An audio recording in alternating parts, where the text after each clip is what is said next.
This is ESPN on ABC, brought to you in part by Samsung QLED TV, the official TV of ESPN College Football. The bus ride to Bedlam, 80 miles to a collision in Norman for elite playmaker Tylan Wallace, healthy and hungry after missing last year's Bedlam. Chuba Hubbard under full speed, gritting his teeth, trying to finally bust out tonight. Oklahoma behind in the standings, but a home field favorite. Spencer Rattler in this OU attack is clicking now after early troubles this season. And Ronnie Perkins and the Sooner front expecting to dominate in the trenches tonight. We will see.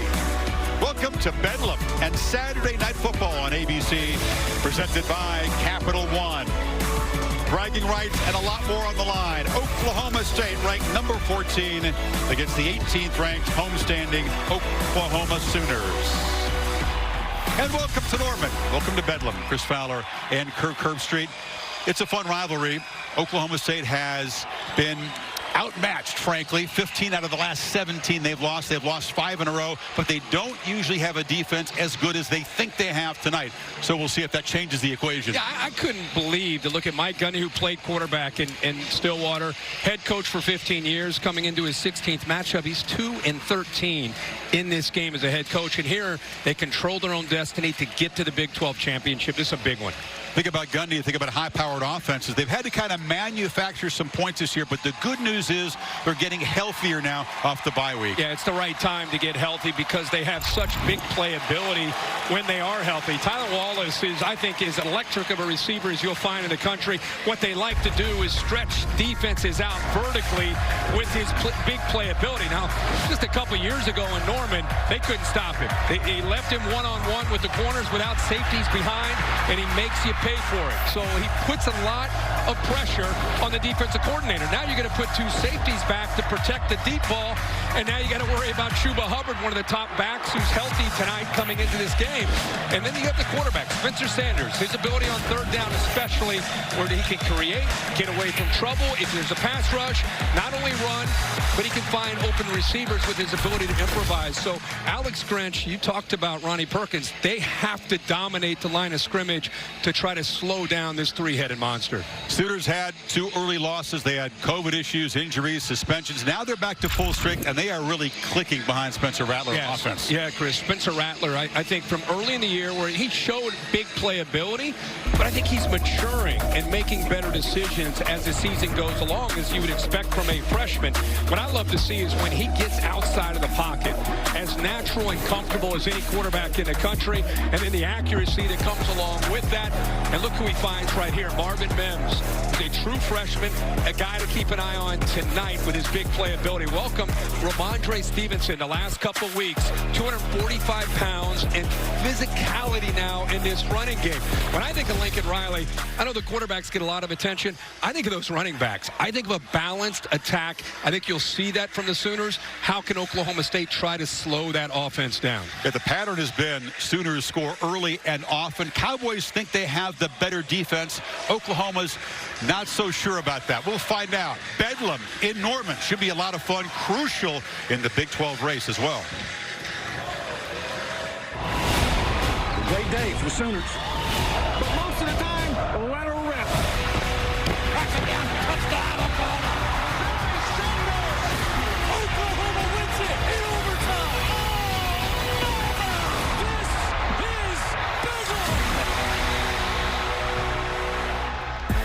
The Nissan pregame rush is next, after this message and a word from our ABC stations.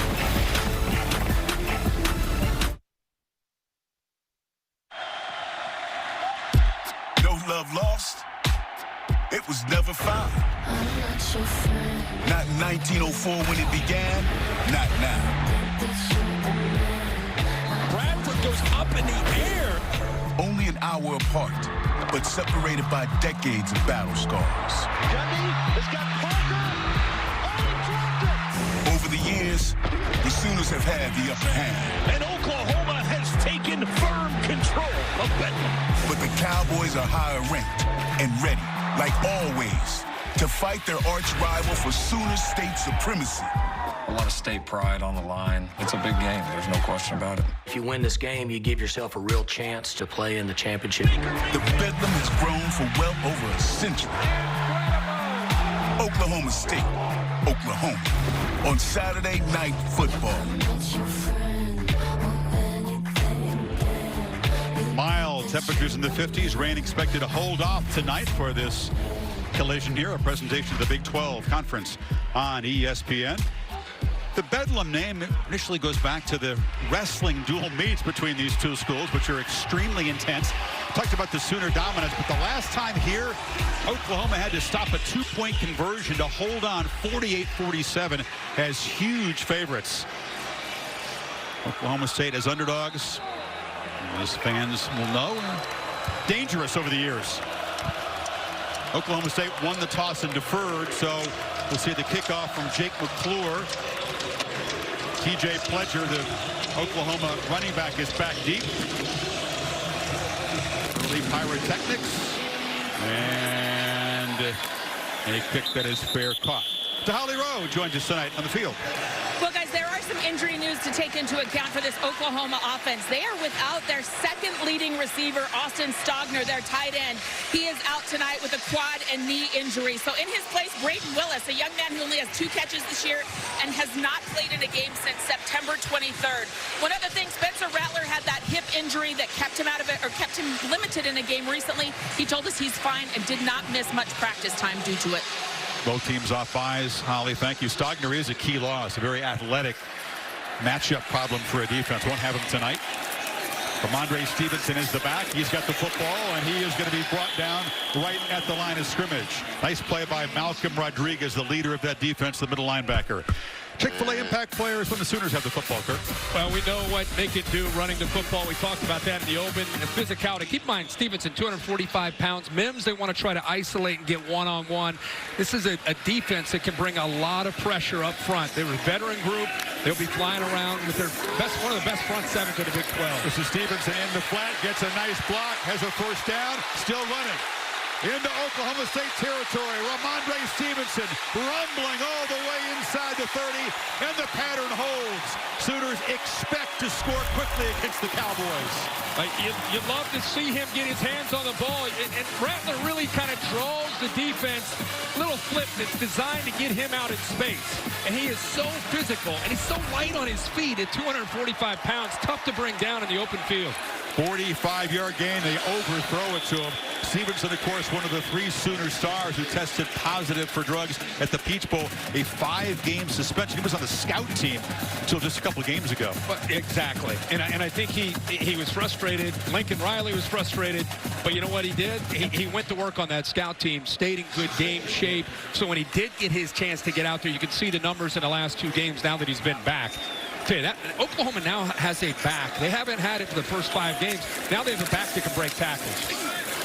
Boy, can he break tackles. He is no fun to tackle, just muscles forward for a 6-yard gain. 246-pounder out of Las Vegas and Cerritos College in L.A. You see Stevenson coming out, and I think what I've recognized is with Stevenson coming in, it's made T.J. Pledger a better back.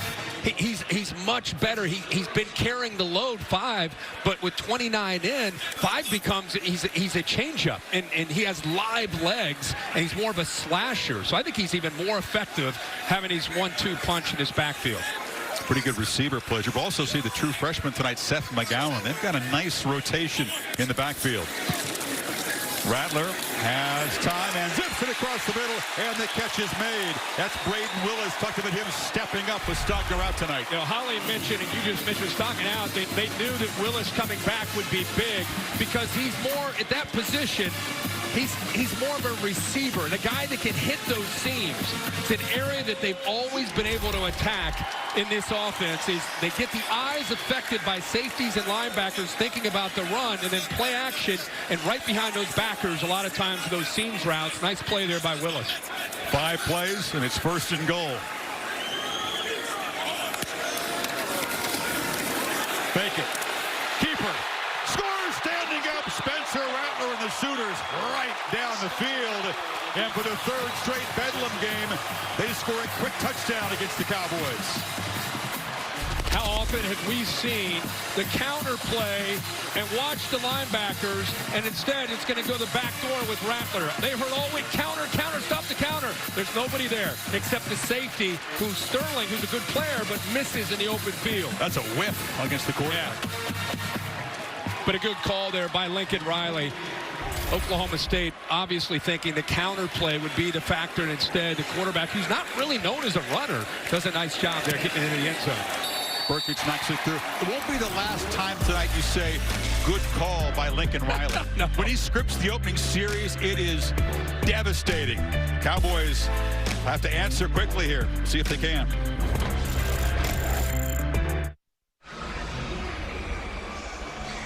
Sooners come out smoking in Norman. There's the AT&T 5G Skycam.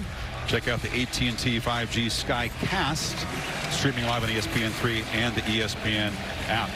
Oklahoma continues to just be dominant early, 110-10. That's the scoring edge in the first quarter for Oklahoma this season, 110-10.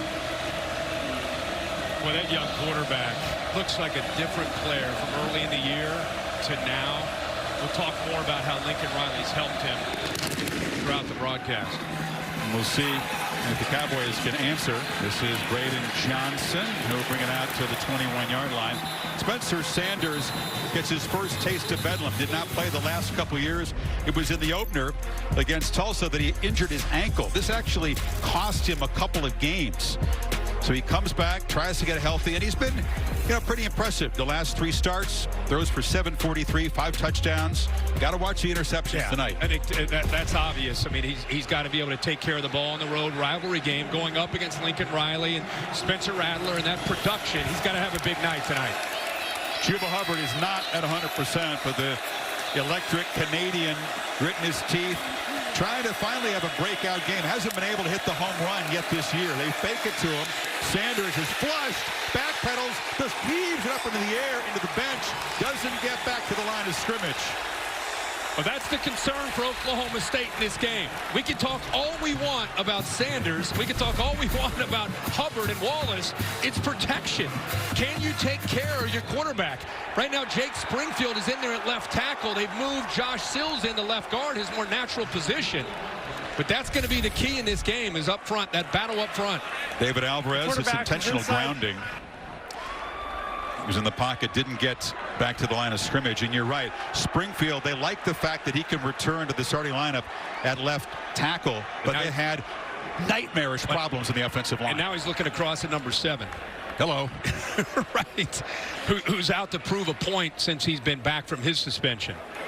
The quarterback was inside the tackle box, and there was no receiver in the area. Intentional grounding.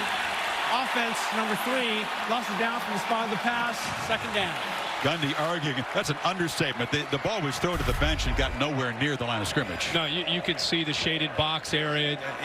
He doesn't really come that close. And if you don't get outside of the box, then you need to have a receiver in that area, and there clearly wasn't.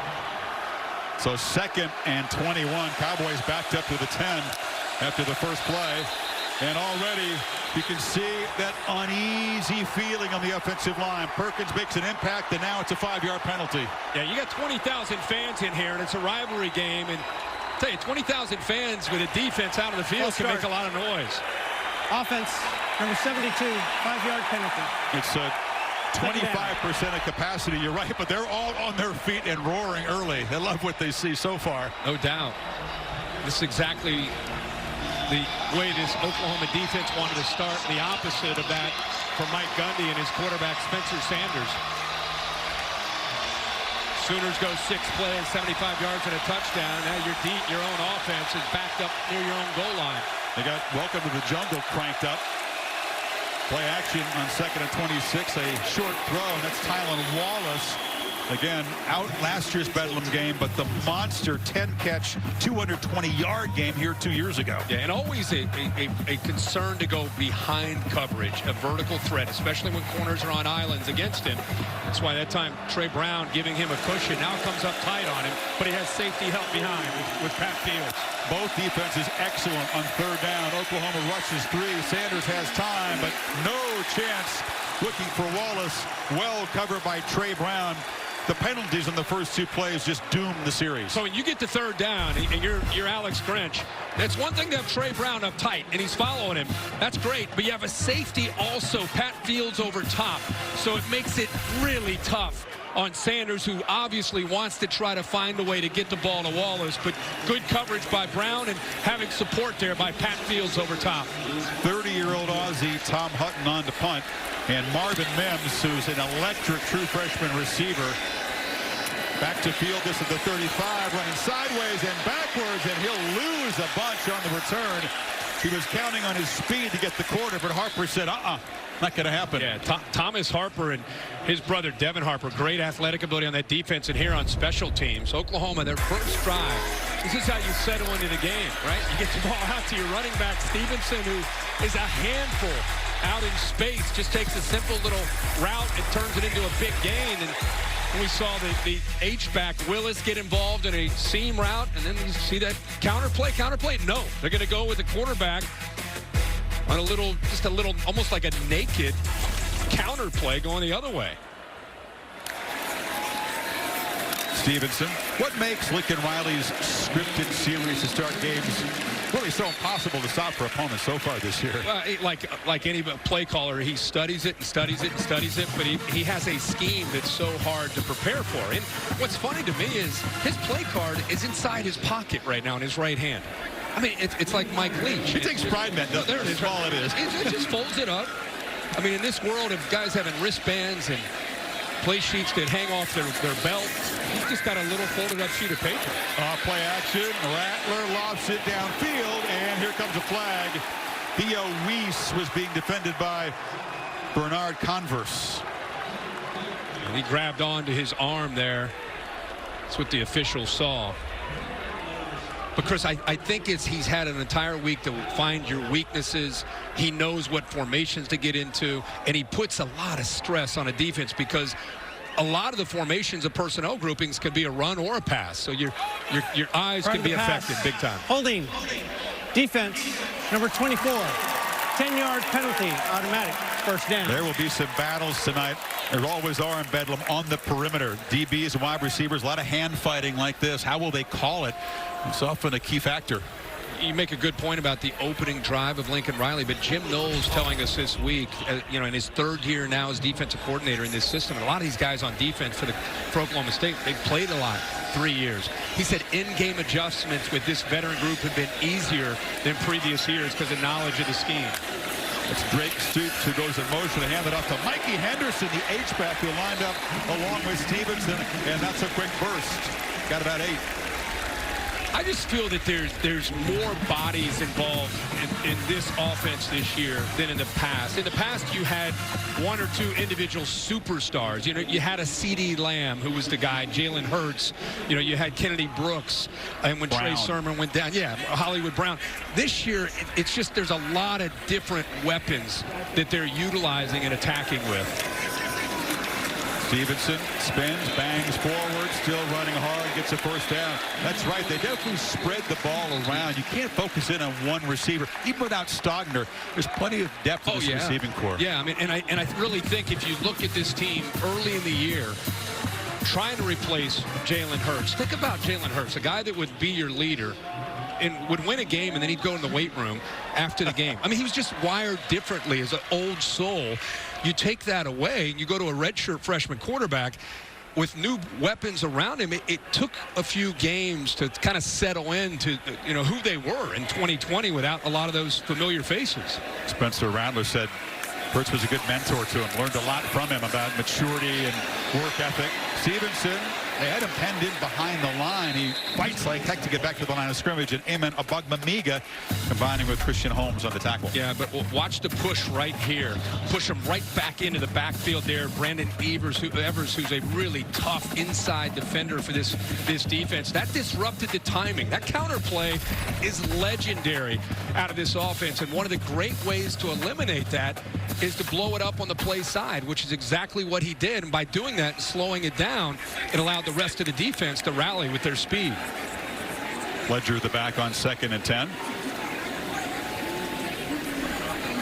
Stoops running around out there. And Rattler will look downfield.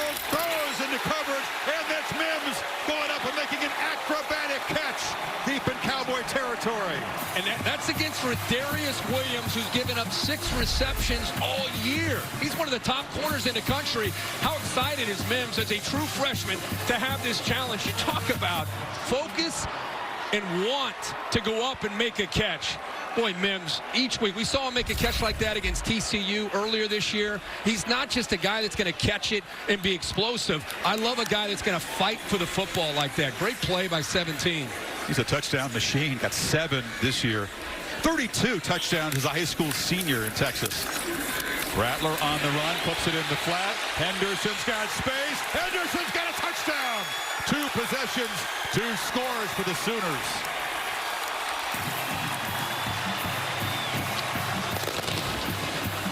Chris, the key to this play is that he catches the ball behind the line of scrimmage, so the receivers to the right, you'll see him off to the right, do a good job of blocking. They're blocking right now. It's not like a rub or they're trying to pretend to get in the way of a defender. They're blocking because you can see he catches the ball behind the line of scrimmage. The progressive pylon cam shows he gets into the end zone without stepping out of bounds. First touchdown for Henderson, and again with Stogner, the star out. You've seen Willis make a catch. Henderson's made an impact. It highlights the depth of this Oklahoma team and the explosiveness. Oklahoma, electric start, up 2 scores on the Cowboys. Saturday Night Football on ABC is presented by Capital One. What's in your wallet? And in part by Coca-Cola Zero Sugar. Game day isn't complete without your favorite food and an ice-cold Coke Zero Sugar. Together tastes better. That was a heartbreaker for Oklahoma State fans. Brett Parker dropping the pass from Mike Gundy in the end zone. Slocum if you got him. Barry and the Sooners held on. Well, Tuesday, the CFP Top 25 ship is going to be All-State. They'll reveal the first rankings by the committee. It'd be a huge shock if it wasn't Ohio State, Clemson, Alabama, Notre Dame in some order.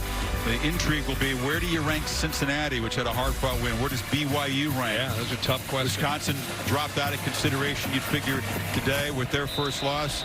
Gators fell behind but won. A&M had their game postponed. We'll talk more about that as the night unfolds. Just in case we need some material in the second half, we know how to do this. Johnson from the 5. Little crease, but some hard hitting. You could hear the pads popping. Packham made there on the special teams by the Sooners. I feel like Oklahoma State's heads are spinning right now defensively. As I said, you get a block here by Stoops, you get a block here by Mims, and then just out in the flat, Henderson off of the fake. But these guys can block downfield. They're not trying to get in the way of these guys. They're actually physically blocking because Henderson catches the ball behind the line, slightly behind the line of scrimmage, so you can get downfield and make those blocks. Cowboys take over, trying to steady the ship. It was a rough first series with the 2 penalties and the pass rush. Need a drive. Need some first downs right now. Hubbard tackled after a short gain by Isaiah Thomas. Biggest deficit of the season for Oklahoma State. They got down 12-0 and then scored 20 straight at Kansas State. Whole different kind of game tonight, though. Yeah, and it's a very different Oklahoma defense this year with Alex Grinch and the way they can win up front at the line of scrimmage. Off the play action, batted in the air. Diving attempt. Was it picked? Yes! Off the carom. The interception made by Ogulbergu.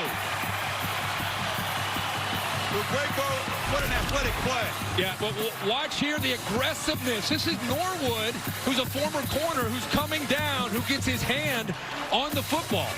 And then Guebu actually goes up in the air. He may have got his hand on that. Boy, it was close between 2 and 13. Let's see who gets his hand. It is a Guebu. So he not only knocks the ball down, he looks straight up, sees it, and then goes airborne. They're going to probably take a peek at that. That ball may have hit the surface. Yeah, it has to be in his control when it hits the ground. You can't have the ground aid in the control of the football. So we'll get an early rep for Bill Lamagna, a rules expert in the booth, as David Ames, the replay official, takes a look at that one, Bill. Our first glance at play is under further review. Going on the field, it was an interception. First look, it looked like a clean interception, but as we look at the replays here, he's got to have firm control. Now, when he gets his hands on it and he hits the ground, does the ball move from the ground? And that's going to be the question for replay to look at. I think the call's going to stand, but it does appear that there's some movement of the ball as it hits. Wow. The good call is going to stand. Yeah, because when you look at that, you're a fan at home, you clearly see a lot of the ball hitting the ground. But as you're saying, if it doesn't affect the possession. Yes, if he's got firm control as that happens. See, an Oklahoma State fan sees a lot of football hitting the ground. Well, if the ball hits first, it's a moot point. Yeah. Again, yeah, it can hit the ground. Does he have a firm grip on the ball? Does he have total control right there as it hits the ground? It definitely pops. It does out of pop his on hand that a bit. view. So this should be an incomplete pass. Okay. It took about the third look, but you changed your mind. You think it'll be. That's a tough one. And replay's got those looks. And that last look, the ball does come up from the ground on that. So we should have an incomplete pass. Guebo made such an athletic play. Oh my you almost God. feel like you should be rewarded. You said batting it in the air. Yeah, Locating the ball in the air and diving. I thought Norwood got his hand on it on the blitz, but it was a Guebo, and I just love to see a guy like that, outside linebacker. He's moving to inside linebacker because of his size. You know, with Kenneth Murray moving on to the NFL, they're playing white, and you know they have linebackers that are a bit undersized, but boy, Guebo can make plays. After review, the one on the field stands as an interception. First down, Oklahoma. So stands. They didn't see enough to overturn it. Had it been called incomplete, Bill, it probably would have said an incomplete pass. Yeah, if you hear stands, no matter which way they call it, that's what it's going to be. In the meantime, this Oklahoma State defense, which has been stout, allowing less than 18 points a game. Only Texas really hurt him badly this year. Is suddenly Kirk up against it with the Sooners taking over at the 20. I mean, they just settled into this game, right? Rivalry game, and you're down 14, and now here comes Rattler at the 20-yard line trying to go up 21 on the attack. You know, this defense has been bragged about all year, but man, they've been on the field a lot here in this first quarter. Two-back look again. Henderson, who just scored, alongside Stevenson. This is Big Stevenson running to the left, and they string him out and knock him down. Nice job keeping the edge of the defense there. Martin 40 did a nice job of getting outside. He's a former backer who helps out on the edge of this defense. Yeah, that's one of the, when you're defending Lincoln Riley, going back when they played teams like LSU or Clemson or Alabama in some of these bigger games, everybody says the same thing. Man, we've got to hold the edge to our defense against this running game of theirs. Rattler still got it from the pocket, zips a little slant, and a sliding catch is made by Stoops, and you can hear the crowd serenading him. Yeah, Bob Stoops' son, Drake, Bob and Carroll's son, doing a nice job here. There's that read, and he's reading that safety on that ride. And I love Drake's route there where he showed stalk block, and the defender kind of got his eyes into the backfield, and then he darted to the inside on that slant. Good, well timed there with Rattler and Stoops. 10th catch for the sophomore. Nice visit with Bob pregame. Yeah. A couple doors down here. First and goal. Stevenson again has to bounce it. Cowboys doing a good job penetrating, and then Malcolm Rodriguez in on the tackle. Yeah, you're going to see him play and make a lot of plays. I feel like he is, you know, in this era of linebackers where they're a bit undersized, they're asked to cover, they're asked to go up and play against the run. He's as good as you'll find. He's about 220 pounds. High school wrestler, just seems to slip blocks. He doesn't take them on at 220. He's going up against 315-pound guys. He gets around them and just instinctively makes plays He was 180 in high school, unrecruited. Yeah. A no-star recruit. He's now a star of this defense. Rattler flips it back, shoulder throw, 3 possessions and 3 touchdowns. Theo Weiss looked pretty easy. How much of a rhythm right now is this offense led by Spencer Rattler and the play calling of Lincoln Riley? The back shoulder here to Weiss, who's got good size. But Rattler, look how comfortable he is. Almost kind of falling back like a fadeaway, but puts it right where it needs to be. Good route by Weiss. Boy, he just continues to get better himself. And Bernard Converse in a tough spot there against that back shoulder fade and the progressive pylon cam again, showing you another Sooner touchdown. This is the Oklahoma offense. Last 4 games since the losing streak. They spread the ball around. They score quickly. The Pokes and Sanders on the ropes. 9 minutes in, down 21. Now, so far, the Sooners are wearing out the Pokes, and they're wearing out the Ponies. Boomer and Sooner, that is a less than vigorous trip for the Sooners. Kirk, come on, 3 quick touchdowns, and they're gassed. I mean, we're not even 9 minutes in, and we've got 3 touchdowns, and they're just taking a casual lap. Is the new Schooner that much heavier? They're struggling. You and I shot a commercial with them, and one of them's more dominant than the other. The other one's just kind of along for the ride. The old one, the old Scooter, it didn't feel that stable when we were riding along for that commercial. Braden Johnson will try to spark this Oklahoma State team if he can. Lets it bounce, and it just goes into the end zone. We talked about Alex Grinch, the defensive coordinator for Oklahoma. And the Grinch is stopping offenses as Christmas approaches here. He's kind of a Scrooge. Yes. Yeah, there he is. There he is. And you know what? They've recruited. They've made this side of the ball an emphasis. You can see the results as you sit around the fireplace there. And you know what? His defense is playing much better. It's fun to watch the defensive line of Alex Grinch right now. He slants and angles a lot. They're really active to try to affect the communication up front of the offensive line. Now, you're a mean one, Mr. Grinch. That's what opponents are saying. And Oklahoma State will go to L.D. Brown, who's a speedy senior from Texas. But what do you do down 3 scores to kind of settle your quarterback down? It's been a tough start. The problem is you're losing at line of scrimmage. You know, and we knew coming in when we talked, you and I talked, we talked to the coaches. The battle and the concern we brought up in the first series was Oklahoma State's offensive line. How would they survive against Alex Grinch and an attacking, athletic, physical, aggressive defensive front? Right now, they don't have any answers. They're going to have to throw the ball and win on the outside before they can run. Now they hand it up to Brown, and he falls forward. Holly, you've been ringside for some of these Big 12 games. This is a serious problem up front for the Cowboys again tonight. That's right, and it started before the season ever started when they actually had one kid have to medically retire. 2 other kids were dismissed from the team. They've lost a total of 7 guys at times this season. 2 guys went out with broken legs in the very first game. It has been a patchwork offensive line, and we're seeing that, their inability to protect right now. Yeah, Holly, a revolving door at some of these positions. Empty backfield. Sanders tries to take off and make it with his legs, and he'll slide across the 35. It is the first down for Oklahoma State. Well, that's what you'd expect to see from Sanders, especially on 3rd down. Is he's creative. He's got tremendous athletic ability and the feet to be able to improvise and make plays, and they finally pick up their first down. The coverage was good downfield, but a nice job by Sanders deciding to pull it down and get that the yardage that he needed. Talked about this Sooner defense, Kirk. Grinch was telling us they really inherited a group that had some mental scars. This Oklahoma defense had been embarrassed every time they really took on elite teams. There's a play action first down slant, and it is complete there to Johnson. He's got a first down at midfield. Yeah, I think the psyche of the team more than anything. It wasn't just XOs. It was just trying to pick up the pieces. This Oklahoma team has been known with Lincoln Riley to be, boy, Lincoln Riley, the quarterback's the offense, they can score, but oh boy, what about the defense? And they've felt that.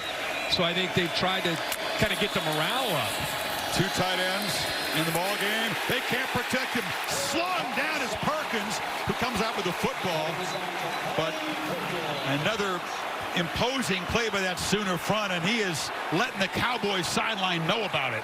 Yeah, and it's just a mismatch. They're going to have to help with a tight end or a back because he's just too quick to the outside against Jake Springfield. Watch him disengage, get his hands off, and then how he's able to bend and get back in to get to the quarterback.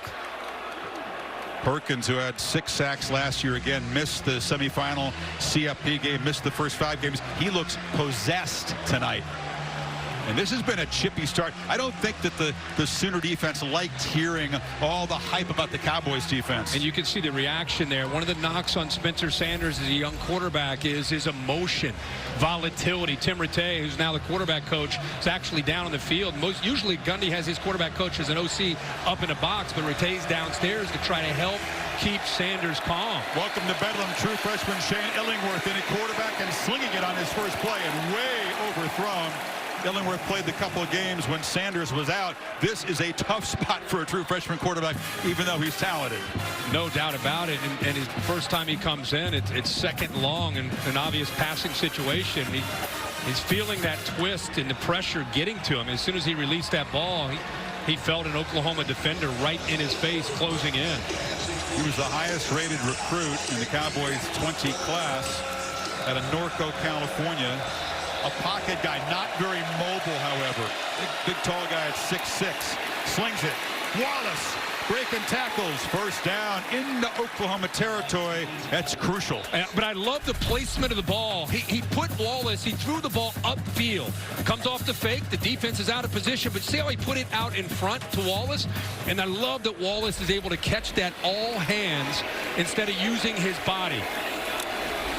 Second catch for Wallace. Off play action. Illingworth slinging it again. High throw. Wallace fell down. It was the freshman DJ Graham in coverage. Holly? Guy Spencer Sanders came to the bench, and a group of medical professionals were around him asking him questions. He tried to get up and run back in the game, and they said, wait just a minute, young man. He reeled off a list of information to make them know that he is fine, that he does not have a head injury, that he can be coherent to go out there and play right now. He's got his helmet on, and he's just pacing over here, begging them to let him get back in the game right now. He seems like he's okay. That's that competitive fire. Let me go back. I'm down 21. Let me back out there to compete. Yeah, but let the medical expert check it off first, my friend. Yeah.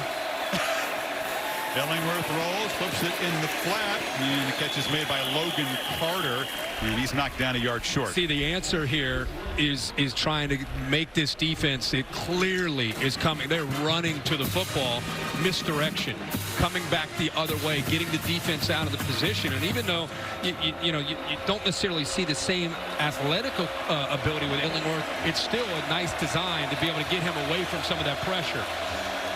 Need 4 on third down. Sooners bring the pressure. Illingworth just lofts it down the field. Never really had a chance. You can understand why he wants to get the ball out. Definitely what he's seen so far. A flag came in late.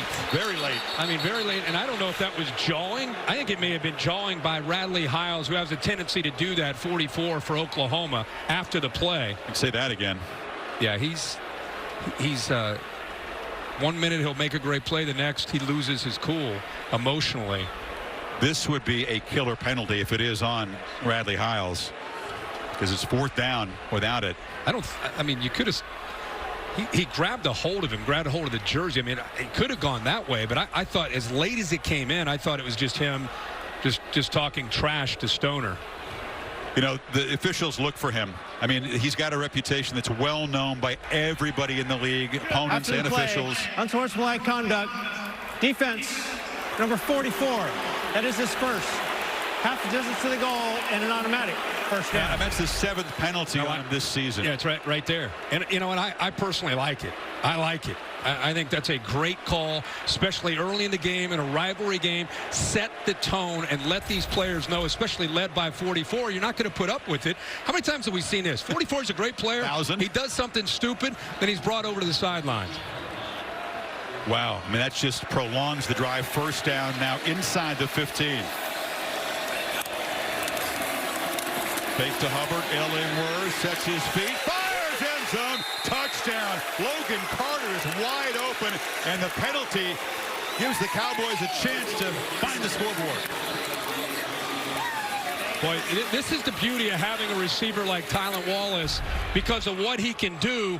He's in motion. He's going to work back to the inside. Here's the touchdown. But watch the defense because of their concern with Wallace. Wallace works his way to the middle. Look at all the red jerseys so concerned with Wallace that the tight end's able to sneak out. Carter's able to sneak out and an easy throw for Illingworth. Puts together a heck of a drive there, Chris. There was an injury in pregame to the regular kicker, Alex Hale, who's been automatic this year, injured his plant foot, so Brady Pohl comes on for the ugly conversion, but it is good. And don't forget that third down play, dead ball, Radley Hiles, first down, gives him this chance. Wallace takes most of the defense. Carter's in that back corner all alone, and Illingworth puts it right where it needs to be for a touchdown.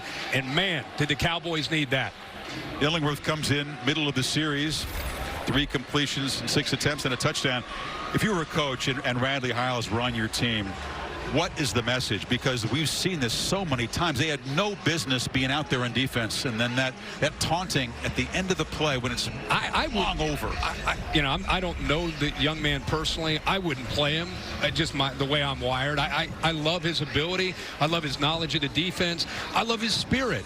But it happens so often that you have to consider just sitting him on the sideline and letting him. If he's not going to learn by being benched every time it happens, I don't know how a guy learns. I mean, situational understanding. The ball was overthrown. He didn't do anything in the play. It was an overthrow. So there's a turn and point at the receiver. Right. Not to mention you're up 21. Yeah. I mean, your opponent's ready. They're on the mat. They're done. Now you give them life. Touchback. Sunday NFL Countdown. One-on-one with Ben Roethlisberger as the Steelers try to remain undefeated. And on Monday Night Football, a couple of teams that are trying to chase down the leaders in their division. The Rams taking on the Buccaneers. ESPN, by the way, Zach Robinson, former Cowboys quarterback, is the quarterback coach for the Rams. Remember Zach in his days here? Yeah. Oklahoma State, slinging it around. Sooners, fourth possession, 3 for 3, reaching the end zone so far. Pledger is the back. Rattler 6 for 7, 128, and a couple touchdowns already in this first quarter. Looking to throw on first down, pressured, and he'll be sacked. The pass rush got there early. They bring the pressure, and that's Ford combined with Hassi. Yeah, Trace Ford right here, really in a mismatch going up against the H-back Hall. He's got a great initial get-off, and then he's got the power. He's put some good weight on this year. So just being able to push that pocket the way he did right in the face of Rattler forces him out of the pocket. And this Oklahoma State defense, man, they get a score by their offense. They're down by 14. It's still early in this game. This defense has been prone to make plays and create turnovers. This would be a good time to try to do that. Ford, one of the better sack guys on this defense. On 2nd and 14. Rattler gets the ball out. This is Henderson, who's been busy. He's got space again. And the seldom used H-back is having a ball game tonight. Just a crosser, like a mesh route underneath. You have Stoops working from right to left. Right here, he ends up working underneath. Just kind of gets lost in coverage. A lot of moving parts and a lot of things happening with where your eyes can get affected as a player in that secondary, and they just lost him again. I think they're looking at some of these other receivers and just losing Henderson, who's made a few plays out there where no one's around him. Cowboys escaped the flag. They shoved Henderson late that time. Pledger is knocked down at the line of scrimmage. Again, you're seeing the depth and the versatility. Stogner out. He's a big weapon. Hall, Henderson, Willis, different kinds of players, but all very capable. It has been Henderson featured tonight. Yeah. Again, we talked earlier about how they're able to spread it around. You have different strengths which each of these players, whether it's backs, H-backs, receivers, and Rattler really the beneficiary of having all those weapons. Nice backfield, 5-receiver look. Plenty of time for Rattler, who slings it. Man, he's got a pretty throwing motion. Right at the marker is Drake Stoops. And Markham maybe just a bit short of Bangamiga on the tackle. Great. I love Drake. Looks like he's from Youngstown. I know he's not. He's from Norman, but man, he's got that Youngstown vibe to him. The way he gets up, he's chippy. Oh, the family roots are in Youngstown in him. Ready for anybody. Oklahoma, 192 yards in the first quarter. Back after this message and word from your local ABC station. Sooners on the move, up by 2 scores. Saturday Night Football on ABC, presented by Capital One. 3rd and 1. That's quarterback and right tackle. Tevin Jenkins wiping away tears. Holly reporting that he is dealing with an injury. And on 3rd down, Rattler flips it off. Mims has space and a first down, and this offense just been unstoppable so far. Williams ushered him out. You get a guy like Mims, you just want to get him out in space. He's an electrifying player, young freshman. We've talked already about what he can do downfield, but it gives you an idea. And love to see again Theo Weiss, unselfish wide receiver downfield blocking. Mims is an engineering major as a freshman. He's not messing around. You show up here and, wow, taking some tough classes. Stepping into the deep end there. Big time. Pledger, nowhere to run.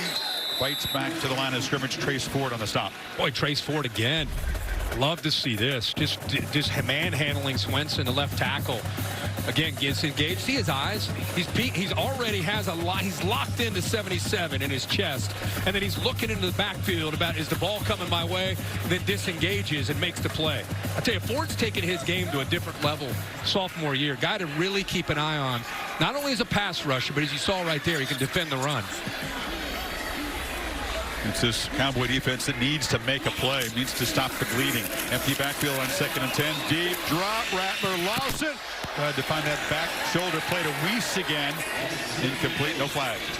Better coverage there. Harvell Peel, who's been dealing with some injuries, really known as a guy that can get up and run support. They get him isolated one-on-one against a really talented receiver. Never gets his head quite turned around to find the ball, which usually is an indicator for a referee to consider pulling that flag out.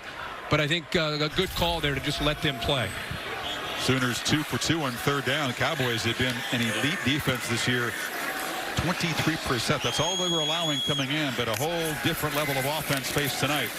Rattler gets it out. Jump ball broken up. He tried to get the ball again to Mims and Williams. It's tough to beat him in coverage. Yeah, there's the size and the length of 8. You know, Jim Knowles said he's taken his game to a different level. Already came into the year as one of the top corners, but you could see he gets his body in position, and then he gets his head turned around, and then it's just a matter of playing the football. Almost comes up with the interception.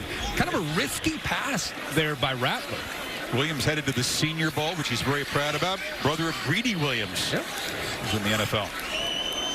Burkich, very reliable from 40 to 49. He's 2 of 3. And in a breezy night, he navigates that one through the uprights. Sooners held to a field goal, but expand the lead 17.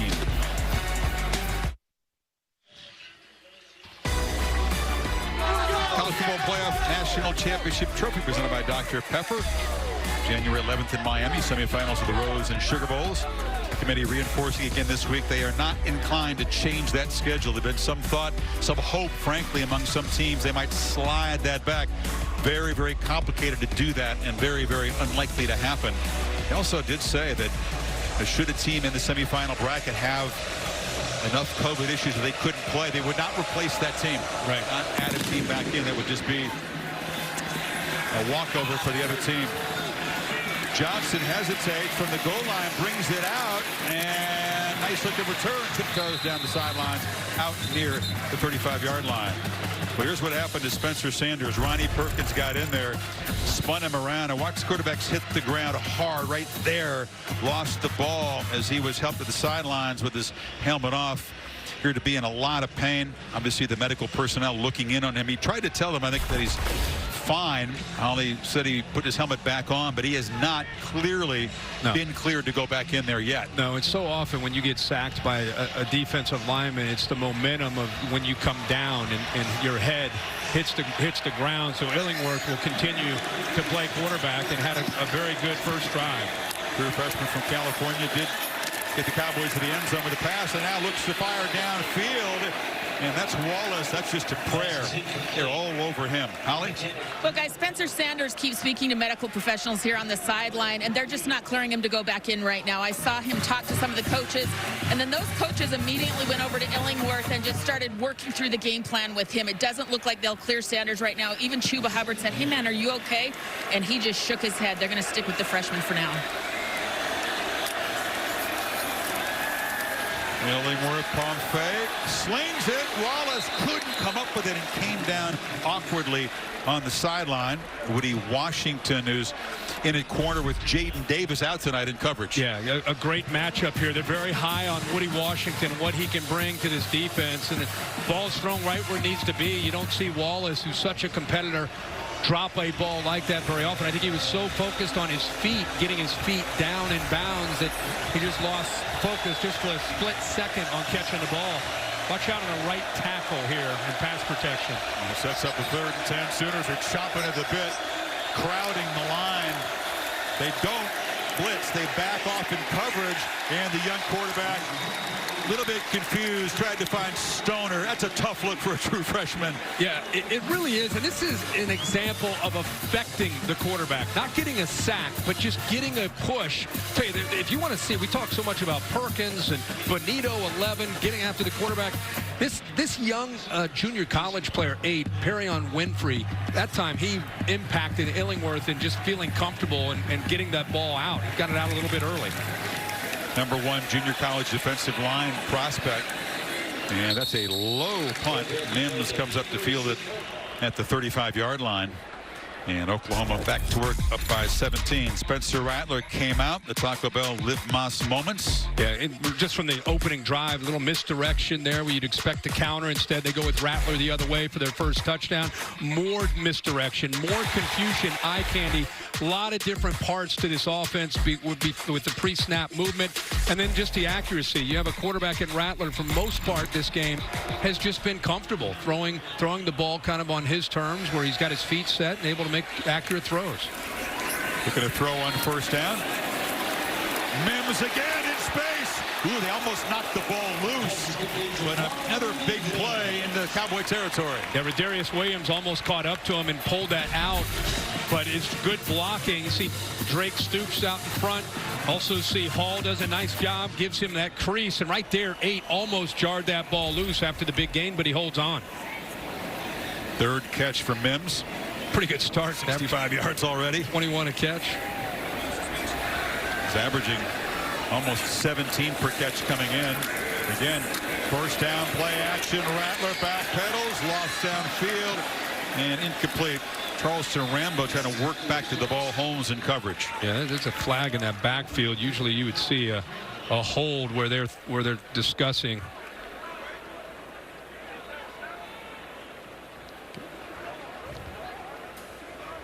Might have been a left tackle there, Swenson. Personal foul. Roughing the passer. Wow. Defense number 96. 15-yard penalty. Wow. An automatic first down. Watershed. Contact to the quarterback's head. You know, the freshman from Texas, another costly penalty on the folks who cannot afford it. I don't know. I don't know either. He kind of bumped into him. Rattler didn't even go down. Almost right as he released the ball. That's why I was more focused on which of the linemen held. I was surprised. Mike Gundy just kind of taking it. Surprised. You'd think he'd be losing it. Yeah. Ball to 30. Handoff to Stevenson. Bill Lamagnier joins us. Bill, was there enough there to draw a 15-yard penalty in your opinion? I just saw him coming straight in. There wasn't any forcible helmet contact. When you work a rivalry game like this, it has a lot of history. Are the officials a little bit on edge? Are they looking for stuff more than they should in a normal game? You're looking for more of the stuff like you commented earlier about the hit near the sideline. Yeah. The yapping at each other. Yeah. That's the things you want to key on. Otherwise, let them play football. Yeah. With you.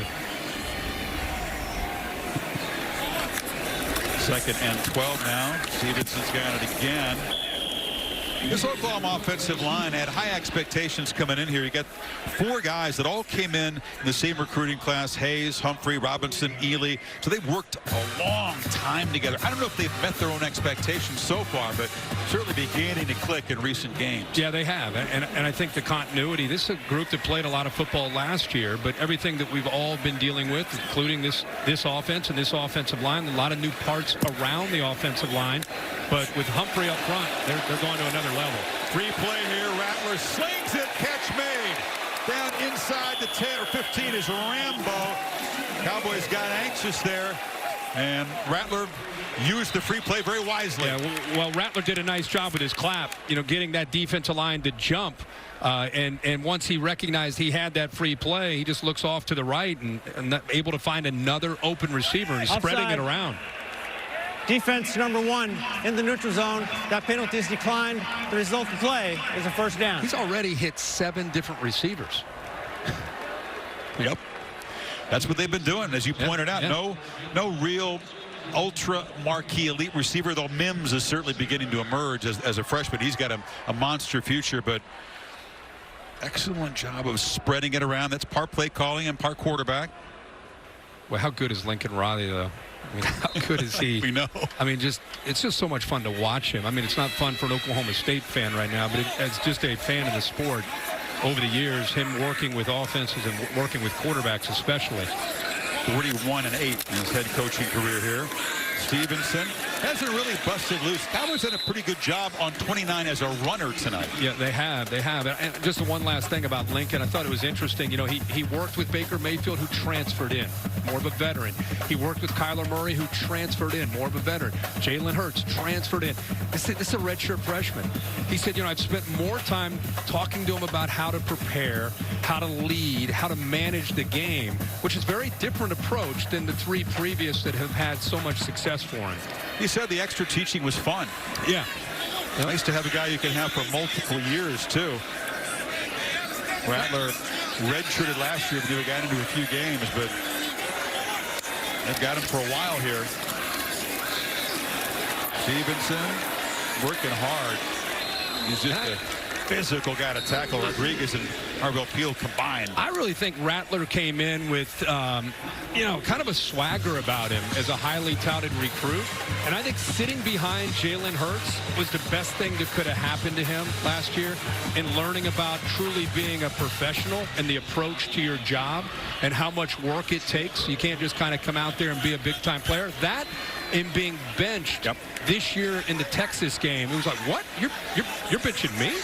And I think that was an eye-opener about how real it is and what it takes to be, you know, a great player. Got pulled for 2 series, came back in, was on the field at the end of that overtime victory. Screen, Pledger slips down. Wasn't much room there anyway, so the Cowboy defense gets a stop there on 3rd down and forces another field goal attempt. Yeah, they were flying to the football there. Really nowhere to go. Both the Harper brothers, you see Thomas and Devin doing a good job of running the football, and Rodarius Williams kind of setting that edge out there at his corner spot. Defense does their job again. You know, the last 2 drives, not allowing touchdowns, making them kick field goals. Perkins, by the way, from Ohio, a sophomore, is a preseason All-American. Extremely reliable. This from 29 yards. And Oklahoma 5 possessions. They get points on all 5, but the last 2 have been field goals. 27-7 midway 2nd quarter in Norman.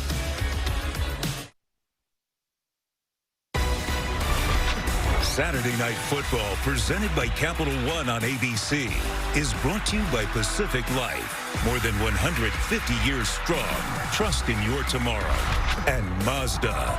Feel alive. 19 years ago, a sweet night for Les Miles. This team had 3 wins. Oklahoma was ranked number 4. Mike Gundy calling the plays for Coach Miles that night. Had a 16-13 victory.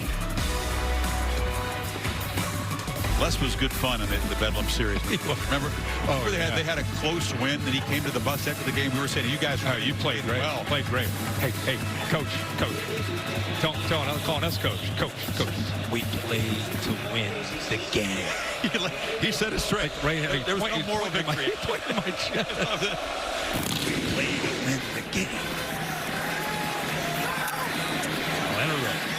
Johnson again. Ooh, knocked sideways and spirals to the 24-yard line. Holly? Well, guys, there was history tonight in this stadium. For the first time in the 57-year history of the Sooner Schooner, a woman was driving. Senior Darby Dean, president of the Little Sis organization, had the reins tonight. She's been working since August to be a driver, 6 hours a week, getting to know the ponies, learning how to keep them on the rein, make sure that they understand and know her voice, obey commands, and a really successful run. 2 successful trips for Darby Dean. History tonight for Boomer Sooner. That's very cool, Holly. Looks like the ponies have had a pep talk. They're running around a little bit better than they were in the first quarter. Ball batted down, spiked by Trey Norwood from the safety position. Great to see Trey Norwood back on this defense. Out a year ago, redshirted with an injury. Little blitz, but he knows he's not going to get there. Athletic enough to go up and make a play on the ball. I think he's disappointed he didn't intercept it. He's that athletic. Former corner now playing that safety nickel spot. Hubbard into a crease. Chuba Hubbard And that's one of his better runs this season. He's shoved out of bounds. Wallace got a block, and there is a flag on the Sooners for knocking Hubbard out, and that'll cost him 15 more. He's waited all year. You can see a smile on his face. Finally, yeah, he gets out, and this offense has needed an explosive play in that run game. Woodward on the right guard, and they've actually moved Josh Sills to right tackle with Jenkins out of the game. But a big run and great blocks on that right side. Thinking about Chuba, who averaged 6.4 a carry a year ago, 6.0 the year before, was down well under 5 yards a carry coming in. Just hasn't been healthy, hasn't been as explosive, and he's playing hurt tonight. He's far from 100%, but that was a much needed spark for the ground game. Absolutely. After the play, personal foul, late hit out of bounds. Defense, number 24, 15-yard penalty, first down. You get Asamoah. Yeah, tight end makes the block here, but it's really the right guard, right tackle, Sills and Woodard. Watch him double team. He bounces, kind of gets off away from the backers who are in tight, got caught up in traffic, and then this is what he does well. You're talking about a 2,000-yard back that needs space to work, and finally he's able to get out there, and that's the little push, and it's obviously because it was so far out of bounds is why they called that. Cowboys threatening now at the 33. L.D. Brown is the back. Earlier tonight, it was a unsportsmanlike on Radley Hiles that prolonged the drive that led to Oklahoma State's only point so far.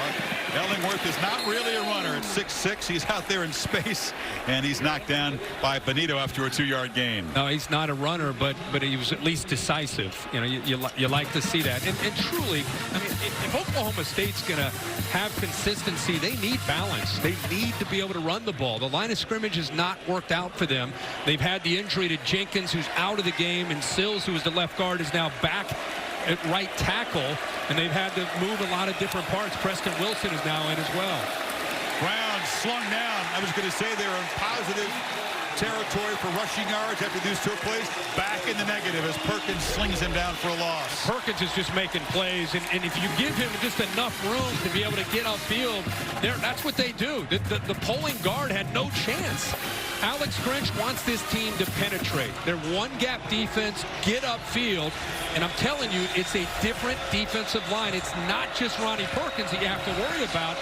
There's athletic ability and aggression across the board this year for this defense. Empty backfield. Brown is to the near side. 5 receivers. Illingworth. They're just trying to get the ball to Wallace on these fades, hoping for a flag, and they got one there on Trey Brown. Yeah, he slowed him down. Wallace is trying to work behind Trey Brown. Trey Brown has played a lot of football, a 3-year starter. Pass interference, defense, number 6, 15-yard penalty and an automatic, first down. See the confidence that they have to leave him out there against Wallace. He's good here, and then he gets in the way. Once he kind of locks up with the receiver, that's where the flag came in. He couldn't allow Wallace to work around him. He's been the most targeted DB in this Oklahoma defense. He's the guy that made the pass breakup in the 2-point conversion here 2 years ago to secure the win against the Cowboys. As you've said, can they finish the drive? Red zone has been a trouble spot all year, dead last in the conference, and being able to put touchdowns on the board when they get down in the red area. Big time. Need 7, not 3 here. Play clock down at 2. Illingworth again throws for Wallace, and it's just way out of bounds. DJ Graham and Benito pressured him. Alex Grinch telling us that, you know, they're continuing to evaluate and recruiting, and they want to get bigger, longer, more physical at corner. DJ Graham would be an example of that. 5'11", 200-pound true freshman. He and Woody Washington, the freshman number 0, gives you an idea of the future of this secondary. On second down, slamming forward and then slam backwards. Need to be 3rd down and long. I mean, Ronnie Perkins is everywhere. He seems to be making every tackle tonight. You can see that from the very first play, he came out with an attitude tonight, kind of a possessed mindset. Another little jawing after the play. Just watch Ronnie on this play right here. He's over here. Watch how he works and eventually gets to the ball. You just love to see defensive lineman eyes on the ball, comes off the block, and just because his eyes are looking at the ball carrier, he's able to work through there and eventually get there and make a play. They need 7 to keep plans alive to reach the end zone here. Hubbard back in the game. Play clock winding down for the freshman. Got to hurry. And there was some pre-snap issues there. It's hard to get really chippy now. Looked like Benito 11, unless there was a delay of game. Benito 11 definitely got off to an early start. Well, the play clock was winding down. I don't know if they were guilty of a delay. There's no foul for false start. Timeout, Oklahoma. Their first of the half. So Riley spends a timeout on defense. 3rd and 7 when you come back. The OU 18. Kevin Nagani in studio now for our Fansville studio update brought to you by Dr. Pepper. Let's go to Athens. Mark Sanchez, Georgia down by 7 to Mississippi State. JT Daniels. And look at him back at seeing his first action since that injury last year at USC, throwing a strike behind the defensive cover. 17 all at the half. Back to you guys. All right, Kevin, thank you. 3rd and 7 here. And they're going to try to run for it with Hubbard. And he slips as he tries to make a cut. He'll lose yardage. Ellingworth has been struggling. 5 straight incompletions. Kirk, they didn't want to throw for it on 3rd and long. Oh, but they want to get the ball in the hands of a playmaker. And you got man-to-man on the outside, but you just can't. Hubbard is being he gets outflanked by the defense. A good team speed that time. Trey Brown, Turner Yell getting to the outside, and he tried to cut it back, but obviously loses his footing. So Brady Pohl pressed into service again because Alex Hale, the super reliable kicker, injured his leg in warm-up. Hold your breath if you're the Cowboys here. Now knocks it right through. Good-looking field goal. Not, again, what they're hoping for, but they cut the lead to 17. So Hale is a sophomore from the Gold Coast of Australia. Really, really strong kicker, but keep an eye on the left here. Watch the plant leg. Kind of slips as he follows through. He was limping off and in obvious pain and has not been able to kick tonight. So Pohl had just 1 attempt coming in. By the way, before this year, Hale had never kicked field goals at any level. He's a guy who played soccer and tennis in high school. But Pohl pressing the duty.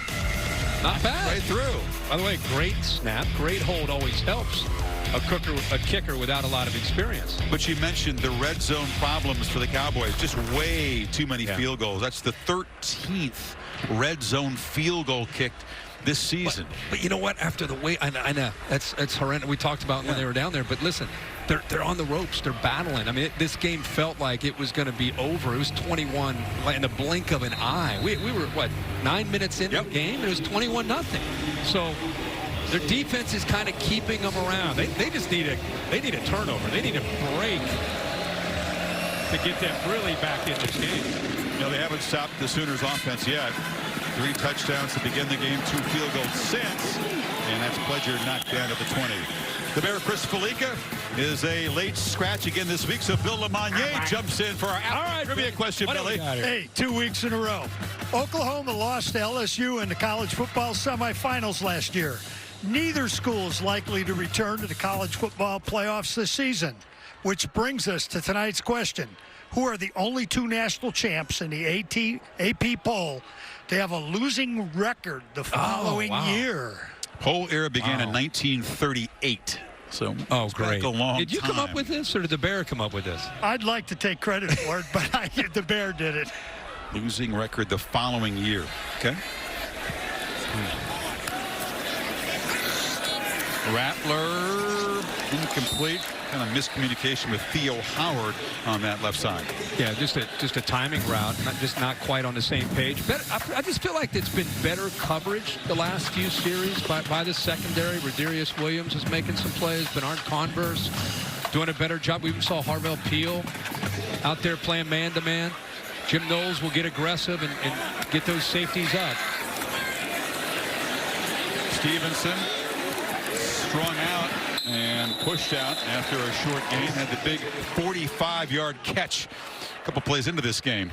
Boy, his stiff arm is becoming legendary in the Big 12. I mean, these defensive backs, when you're looking at film for the 4 Kansas defensive backs, I almost felt bad for him trying to tackle him. The stiff arm, and then he just runs him over. You know, so I was just thinking college of Derrick Henry, would you say? Yeah. Stiff arm? Yeah, but he's that stiff arm, but I think his low center of gravity, because he's 6 feet tall with 245 pounds, he's like a bowling ball. He builds up momentum. You don't want to get in his way. Arms not as long as Henry, of course, but very few running backs are. Rattler, a flag comes out. He's slung down by Rodriguez. This is in the holding zone. Yeah, they're going to get a hold, which will get this defense off the field. More scuffles. This has really gotten chippy here. Of course, that's the last thing you want to see. Oklahoma State, if this is, in fact, a holding call, they get a chance to get off the field and get their offense back out there with 4 minutes to go.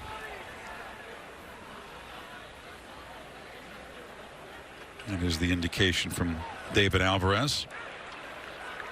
Holding. Offense. Number 77, that penalty is declined.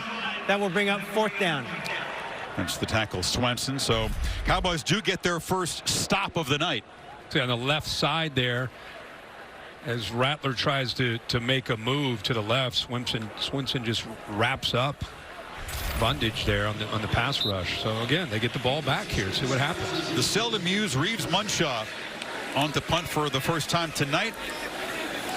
Cowboys peel back, try to set up the return.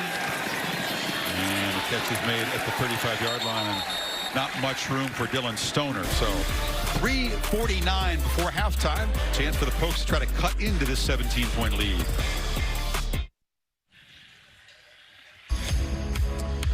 Capital One halftime report coming up.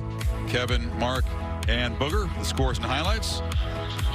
Speaking of Mark Sanchez and the Trojans, looking forward to SC against the Utes. Utah making their debut. It's a late night window game. Imagine that, making your debut with Thanksgiving coming up Thursday. Brown is the tailback here. Cowboys can get the football to begin the third quarter. If they can do something here, they feel a lot better about things at halftime. Illingworth on play action. Slings it downfield. Catch made by Wallace. He left him alone to the sidelines, and he's inside the Sooner 40. He didn't leave him alone. I think he lost his balance, or I don't know where Trey Brown went. He was in coverage out here on the right. Watch the matchup. He just loses his footing, and he's down the sidelines for about 10 yards. The last guy in the world you want to leave alone is Tylan Wallace, but they'll take it. Third catch for Wallace. Good patience there by Illingworth to wait to eventually make that throw. That had to feel good. He came in again when Sanders got slung to the ground with an apparent head injury. He came off the bench. He made 3 completions in a touchdown drive. After that, he missed his next 5. We're reviewing if the receiver went out of bounds prior to the catch. Yeah, Chris, it's going to be a matter of whether he was pushed. He's definitely out of bounds. Was he pushed out of bounds, or did he just step out of bounds? We talked a lot about Brown going downfield, but watch the feet of Wallace. Definitely, well, better look to see if his feet actually hit the paint over there. Oh, this would be a good look at it. If you were to rewind that, you could maybe see even before his feet looked like they were close to being out of bounds. That was a great angle. You pointed out there was contact with Brown. He gets shoved out and come back and reestablish. It's an important review because the ball is, as it stands now, placed at the 39-yard line. It was the first completion in a while for Illingworth. It's a tough assignment. You come in pressed into duty here, and you got a defense that is very stoked up tonight, very inspired. Oklahoma unit with Grinch dialing up the pressure. After further review, the ruling on the field is confirmed. First down. So Wallace did reestablish. Here's the look. See him working towards that sideline. Boy, he's very, very close, and if he did end up staying in bounds, that's impressive. So it is a first down catch. And the ball at the 39-yard line. Cowboys have all 3 of their timeouts if they need them. Brown is the back. Deep in the pistol.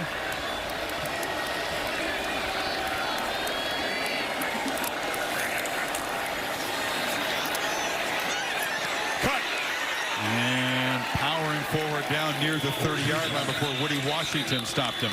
Well, it's great to see these backs get a little bit of chance to get out in space. We've seen Hubbard and now Brown, and they're getting away from some of that pressure and all those twists and slanting and angling from Alex Grinch and that defensive line. Get them outside where they can work and have some blockers outside with some area where you can hit a seam and a crease. Look at the rush yard totals. It has not been about the ground game tonight. Presley, the freshman, looking to heave the ball downfield, and a flag comes in. It was Brown in coverage against Wallace on the end-around receiver pass.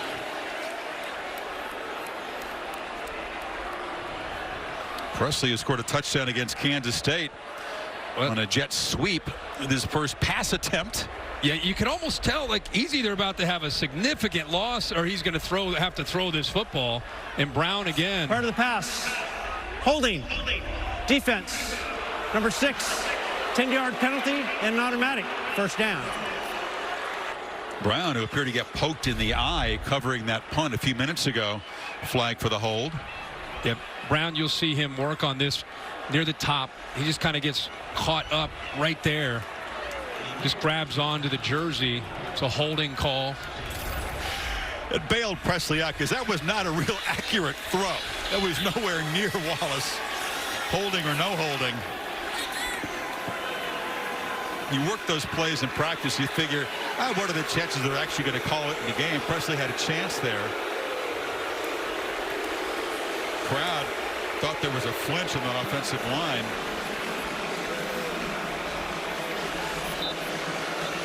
And now they'll set for play here. Hubbard back in the game on first down. They fake it to him. Ellingworth launching for the end zone, and he overthrew Stoner, who had a step on Graham. Well, he did. He pulled away from him near the end of the route. Stoner has great size and runs terrific routes. It's a true freshman trying to stay with him. See, Stoner's got some acceleration. He goes right by the young corner. Ball's just thrown over his head. You tried to adjust back to it. You had that ball closer to the goalpost, right? You had a touchdown. Nothing doing in the middle. Hubbard stopped. It'll be third and long. Isaiah Thomas on the tackle. Yeah, that offensive line for most of the night has really struggled to handle that defense and the scheme, along with the talent led by Ronnie Perkins, number 7.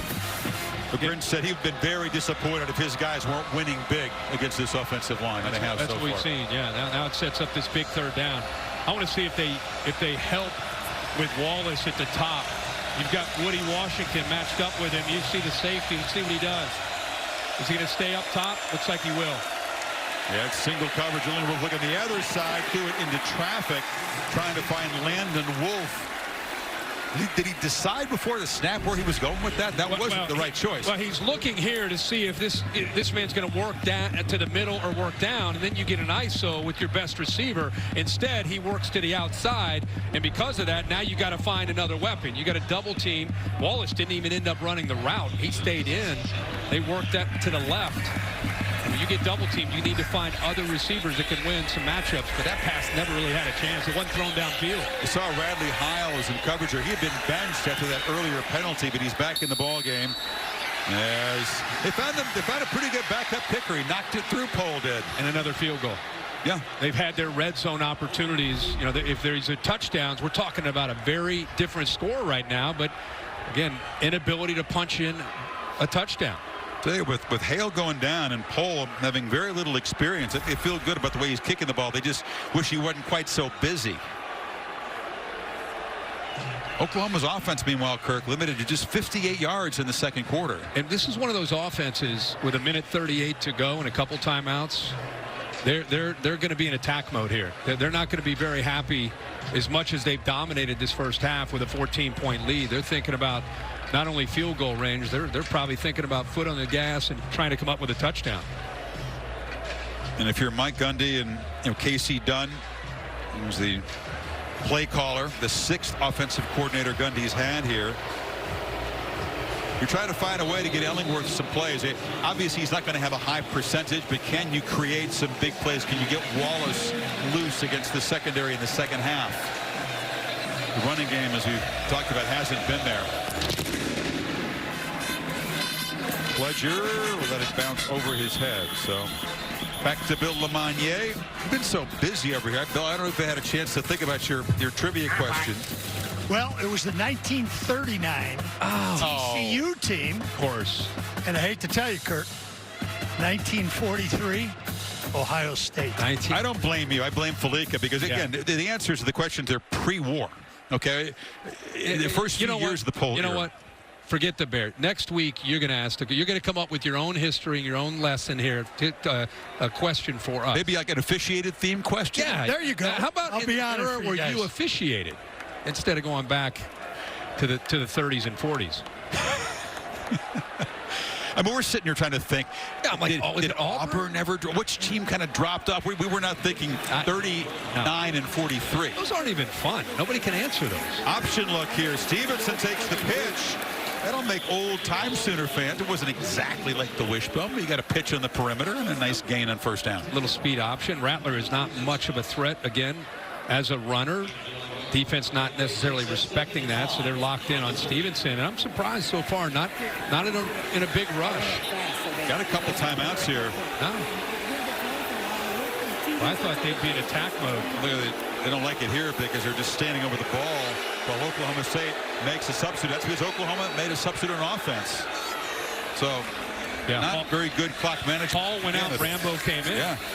Which allows the Cowboys to slowly make a substitute. On the scramble, on the run, incomplete. Tried to get it to Drake Stoops. Man, is he comfortable throwing the football on the run? That wasn't his best. Now, I think at times, you really watch him, he can throw from the pocket all day, but I'm with you. He looks so much more natural as a guy on the move, whether he's moving to the outside, to his left, to his right, if it's stepping up in the pocket, and the ball just kind of floats out of his hand. It's so natural. Excellent efficiency outside the pocket. He's got 7 touchdown passes on the move this year. That's a lot for a college quarterback. 7 of his 18. 3rd and 5, though. Cowboys pressure him, and the throw just lands on the turf. Trey Sport's been a problem for the front. Watch what he does here. Instead of letting him work to the outside, he's here, and then instead of letting the scramble, he keeps him inside that pocket and makes him throw from in there. Instead of collapsing down, see how he puts his foot in the ground, works to the outside, will not let him break contain. At the same time, closing in on him, and with his size, all Rattler could do there was just throw the ball away. And another good job there by Jim Knowles' defense. You've talked about Ford. He's kind of a salty presence out there. He was a guy who looked a little bit pissed off by the way this defense started, and he's turned things around along with this Cowboy defense. Stoner again, not much room to run, dragged down. We talk about this matchup. We've seen some one-on-one opportunities with Wallace against Trey Brown. It's been a good battle. We've seen Wallace win some. We've seen Brown at times win some. This is the last possession. And Wallace is the guy that can do both things. He can get downfield and make plays. He can catch it underneath and shake you.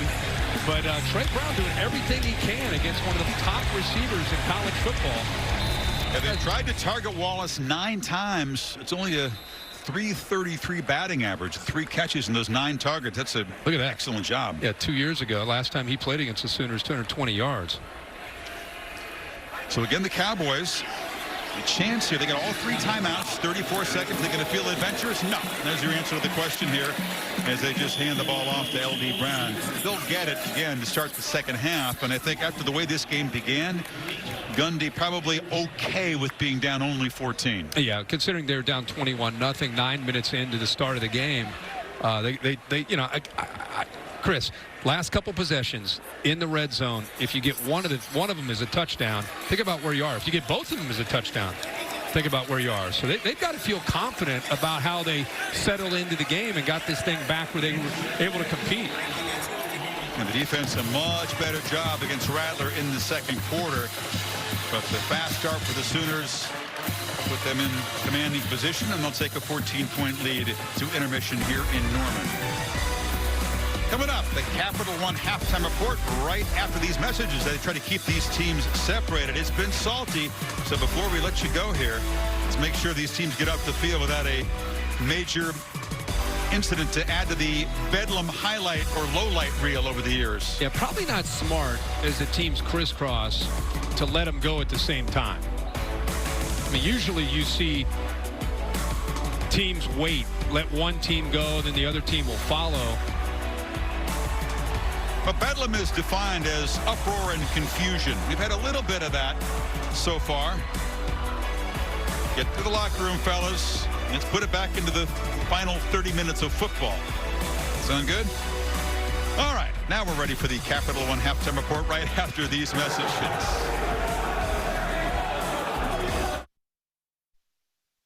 Who will protect their position? The College Football Playoff Top 25 Ranking Show, Tuesday at 7 on ESPN, presented by Allstate. Set for a second half of the first ever Bedlam game in Norman. Saturday Night Football on ABC, presented by Capital One. And this presentation of the Big 12 Conference on ESPN. Chris Fowler, Kirk Herbstreit, Holly Rowe back with you in Norman. A pleasant evening. Sooners jump to a 21-0 lead 9 minutes in. Cowboys look like one of those dudes on a mechanical bull is going to get thrown against the wall, but somehow he holds on. They get closer, get within 14 at the break. Yeah, I mean, it couldn't have started any worse, but they have done a nice job of settling in, give themselves a chance here now in this second half. But truly, their offensive line, which has been reshuffled again tonight, is going to be a big factor in whether or not they can put some drives together, eventually try to put points up on the board, get touchdowns, not field goals. And you wonder if Spencer Sanders will be allowed to come back in the game. They had a halftime to evaluate. He was slammed to the ground by Perkins. Does not have the helmet on, so this may be Illingworth's game, the true freshman. Yep, and with OU taking the ball first and scoring, Illingworth will get that chance. Start the second half. The Pokes get the ball. Mechanical Bull was a shout out to the Followell brothers, who are big Oklahoma fans. Yeah. Watching this game back in Nashville. So yeah, they're probably fired up right now. They are fired up, but they're guardedly optimistic because they know that anything can happen at Bedlam. Johnson with a chance from the 4. And he's a good returner. He navigates his way out across the 35-yard line, and that's where they'll start. Our Pacific Life game summary was the fast start by Oklahoma on offense and defense. What an incredible play by Huebo, who got the interception there. And there's the play that knocked out Spencer Sanders. You can see him grimacing, going over the side. Immediately, he wanted to get back on the field. The doctors did not allow him. How about Rattler, especially early in this game, just throwing in rhythm, finding a number of different receivers, spreading the wealth around, and got to give Oklahoma State some credit there because their defense settled in after giving those initial 3 touchdowns up and played much better late in that first half. Brown and Hubbard limited to 42 combined rushing yards in the first half. Freshman trying to throw it on first down over the head of Wolf, who is trying to run between defenders. Holly? Well, guys, I was able to speak with Mike Gundy coming out of the locker room at halftime. He said Spencer got dinged up, obviously, but they are continuing to check with him throughout the game and see if he's making any progress or just kind of being cautious and see where he's at. I'm not ruling out that he could return to this game, but it doesn't seem likely at this point. But they are continuing to check on him. It may not be over for him yet. Gundy, meanwhile, Holly, is saying this was the hardest working team he'd had in his 16 years at Oklahoma State. 2020's been tough, and it reveals a lot about team chemistry and culture and toughness and resilience, and they've all been positives for Oklahoma State. This is Brown on the toss. May not be enough to allow them to come back and win this game, but they're in there battling.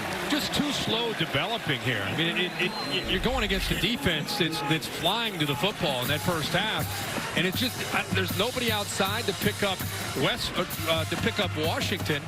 And he turns it back inside, and you can see how fast that Oklahoma defense is flying that time, pursuing to the football. Third downs have been a problem, as you might expect. 2 for 7 against the Sooner defense.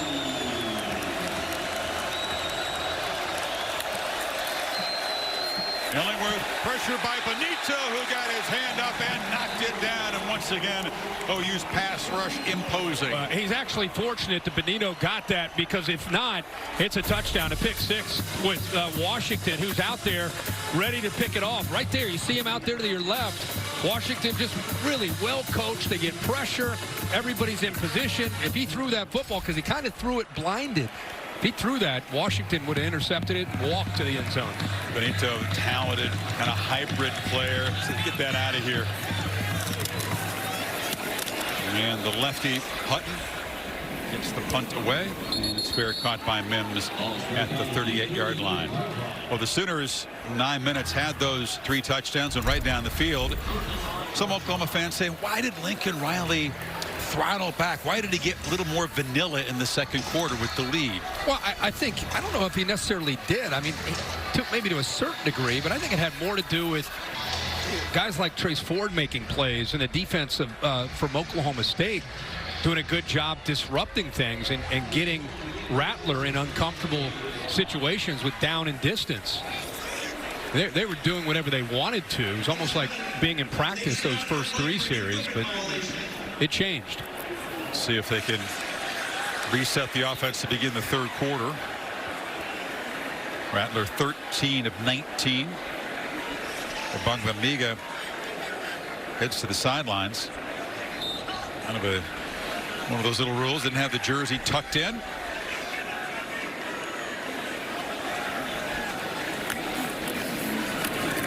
Stevenson had a big catch early in that first quarter. Very few productive running plays. Holly? Well, guys, as I was heading towards the sideline in this first half, Spencer Rattler caught my eye and kind of waved at me. I said, hey, you're doing great in your first Bedlam. He said, we're about to turn it up here in the second half. He always says people mistake confidence with cocky. He's just very confident. Say that again. But he's pressured and sacked. Flying in there was Tyler Lacey off the end, and the Pokes big play. Yeah, I thought Swenson, the left tackle, might be there to pick him up, but I think they're trying to get the right guard to come all the way 52, who's trying to get there, but quick reaction by Lacey, who's had a really solid year as a sophomore. Does a good job of getting off blocks, but that time nobody was there to block him. Sooners had allowed only 14 sacks coming in. The Cowboys have 3 tonight, and now it's 3rd and 13. Watch Trace Ford here going up against Swenson. 2-back look. Ledger and Stevenson in the game. A lot of time for Rattler. He's chased now, and he'll be dragged down. About a yard loss, efficient. Another sack, and it's Ford that time. Yeah, he was actually handled pretty well by Ford, or actually by Swenson. So he pushes him, steps up, but good coverage downfield makes Rattler hold on to the ball. And instead of finding a check down to get the ball out of his hands, he has to eat it, and eventually Ford catches up to him. There's that energy. He is fired up tonight. Yeah. And this defense has stepped up really to keep this football team in the game. Despite, that's a booming punt, by the way, from one shot. Wow. Flag down, and Stoner tries to navigate another flag down. A block was thrown at the 6-yard line. So there's 2 flags on the field, one early and one late. I think they're both going to be on Oklahoma State. Well, that'll mean they're really backed up to begin this drive then. But this defense reeling early has really done their job, holding the Sooners to just 2 field goals since, where the offense can work their way back in. And as you pointed out, it comes down simply to red zone execution for Oklahoma State. They're going to have to do much better in the second half to stage a comeback here. If you're an Oklahoma State fan, man, you got to be loving Trace Ford's energy. Start this second half. Comes up with that sack with the help of coverage, but comes off the field. Loving the fact that he's a sophomore. They had him for a while rushing the passer. Long conference as they sort out the multiple flags on this play. Oklahoma came out, Kirk. I thought they played with a tremendous amount of urgency. They're the team that cannot afford a loss to stay in the conference race. There are 2 fouls on the play, both on the receiving team. Blocking the back during the return, receiving team. Number 18, that penalty is declined. During the kick, holding, receiving team, number 0. That penalty we enforce half the distance to the goal, first down. 2 teams with 1 loss in the conference coming in were Oklahoma State and Iowa State. Cyclones won big. Cowboys down 14 and backed up now.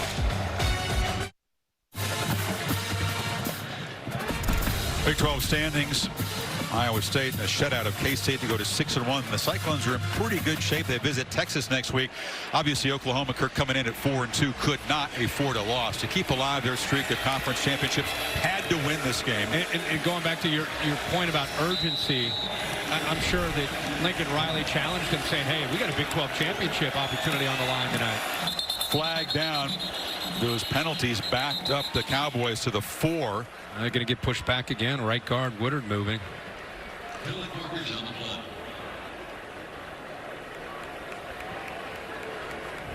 Prior to the snap, false start, offense, number 70, half the distance, still first down. Charlie Dickey, the offensive line coach, he's had a tough job because of all the guys we talked about, 6 or 7 would-be starters not here. And Mike Gundy said, it's been a disaster for me. That was his assessment of the offensive line this year, a disaster. And it continued tonight with Trey Jenkins going down with an injury and moving Josh Sills from left guard to right tackle, and Preston Wilson as a freshman in at left guard. It's like a revolving door. 4 Cowboys in the end zone in the backfield as Illingworth hands off to Chuba, who gets it out to the 7-yard line. With the way they penetrated and disrupted the backfield, you got to hold your breath when you got 4 guys in the backfield standing in the paint. Standing in the paint, and you got a defense that's entire mission is to get vertical, get upfield, and try to get TFLs. They get a little bit of breathing room. They do. Makes it 2nd and 8. A couple tight ends in the game along with Hubbard, who's got it. And he picks his way up the middle. It sets up a 3rd and about 3. I was a little surprised, you know, when at halftime when the teams came together and there's some pushing and shoving. You know, you and I were watching it when we went into halftime. Wanted to see if there were any players who was involved. And man, 30 was right in the middle of it. Sure was. Passionate, emotional, trying to challenge the OU players. One of the guys who had his helmet off, and he was jumping around being very vocal. Sooners jump offside here. This will give Oklahoma State a 1st down. Great job with that hard count by the quarterback, Illingworth. You know, nowadays it's not so much the cadence, it's with the snap. Defense. Or the clap, rather. Number 86 entered the neutral zone, causing the offense to move. The yardage results in a 1st down. Talked about this rivalry game. Tempers flaring. There's Hubbard and Perkins getting into it. Those are 2 stars. That might have been what lit the fuse. There he is in the background. You see him talking. And then here he is again. Guy who has shown a lot of fire tonight. The frustration boiling over. He just really hasn't been healthy all season long. And Illingworth from the pocket slings it high, a little too high for Presley. They're doing a lot. He's got a big arm. They're throwing a lot of balls since he's been in horizontally towards the sideline. Long throws from the hash to the sideline. I thought they might want to try to attack the seams and try to attack more upfield, not just with Wallace, but guys like Johnson. Presley at 5'8" would be a lot more comfortable running inside. A flag down. Perkins with a collision. Hubbard, they've been at each other tonight. And Asamo also in there. Looked like a face mask, didn't it? Perkins, remember we showed who's getting chippy? Hubbard and Perkins were involved in that. And look, I think they're getting him for a face mask. Hubbard and Aguebo exchanging pleasantries. Face mask. Defense, number 7. 15-yard penalty from the previous spot and an automatic 1st down. A lot of things are building right now on both sides. This is something the officials are going to have to keep an eye on, and the coaching staffs as well. There's the penalty. Oh yeah, got his money's worth. Oh, wow, goodness. And by the way, it was going to be 3rd and 8. And now you get an automatic 1st down. And Perkins will sit this one out. The penalties against this Oklahoma defense have been costly and kind of helping a struggling offense prolong drives several times tonight. Play action on 1st down. Illingworth trying to scramble, just has to throw it away. He could feel Thomas breathing down his neck. Well, usually you see Perkins and a good job by Bonito, but you're going to see a stunt here, and it's actually 95 who does a nice job, Isaiah Thomas, of pushing and fighting and forcing Illingworth to get out of the pocket. And remember, you don't have the athletic ability. Sanders he's got feet. He can get out of there and make something happen. You lose that with 3 not being in the lineup. Crowd booing. They wanted an intentional ground. Yeah. It was not. That's the. If you're an OU defender, you're Alex Grinch. All of a sudden, 16 can throw it, but he cannot move. Can they get Kirk Wallace the football in single coverage? They need an electric kind of play, and he's the guy that can do it. The ground game with Hubbard, that's a productive run, but they just don't have home run ability right now at the tailback position. I know because of what's happening also with the offensive line, losing that battle, but I'll tell you, that was a pretty good effort by Hubbard just to get his hand down, keep his balance, and instead of getting a 1 or 2 yard gain, he kept fighting, and now he gives him a chance here on 3rd and 4. Illingworth 1 for his last 12. If you're a Sooner fan, they can just don't commit a penalty on this play. And they try to get it to Wallace, incomplete.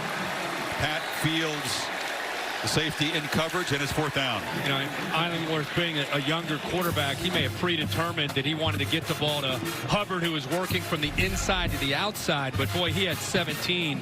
Stoner wide open, who was already sitting at the 1st down marker. If he just would have seen him, instead I think he locked in on Hubbard and didn't have much of a chance. So 1 for his last 13. That cannot be a comfortable feeling mentally for a quarterback, being that kind of a skid. Hutton, trademark low kick. And Mims makes the fair catch at the 24-yard line. Rattler and the Sooners back to work, up by 2 scores.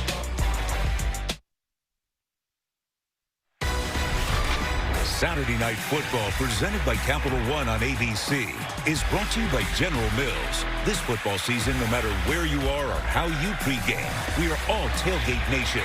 Find game day recipes and savings at wearetailgatenation.com. And Chex Mix. It takes a mix.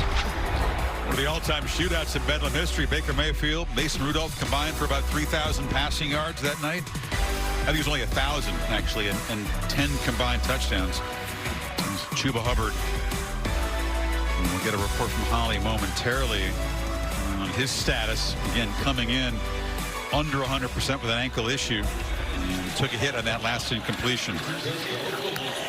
3 straight 3-and-outs for this Oklahoma offense, and now Ramondre Stevenson, a 1st down run, picks up 10 yards to the 35. Holly? Well, Chris, as you mentioned, Chuba Hubbard had been nursing a right ankle injury that limited him in the last game against Kansas State, and he has just re-aggravated that injury. I saw him tell a coach that he is struggling. The coach said, okay, LD Brown, it's on you. Let's go.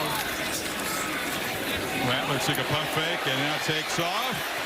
And he's very judicious when he runs. He gets shoved right near the sideline by Sterling, but it's a 1st down into Pokes territory. Yeah, everybody is thinking that Rattler's going to throw the ball to his left over here, but instead he's going to follow guard out here to his right. Design quarterback draw.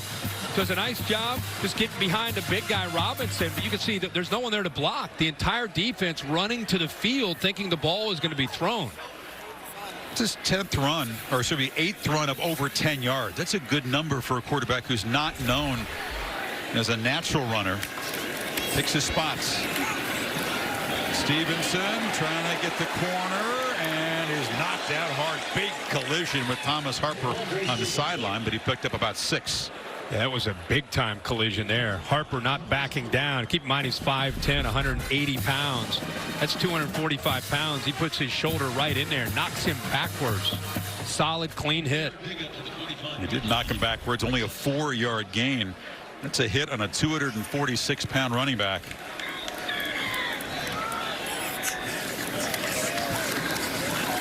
Rattler slings it downfield, and nobody there except a couple of Cowboy defenders.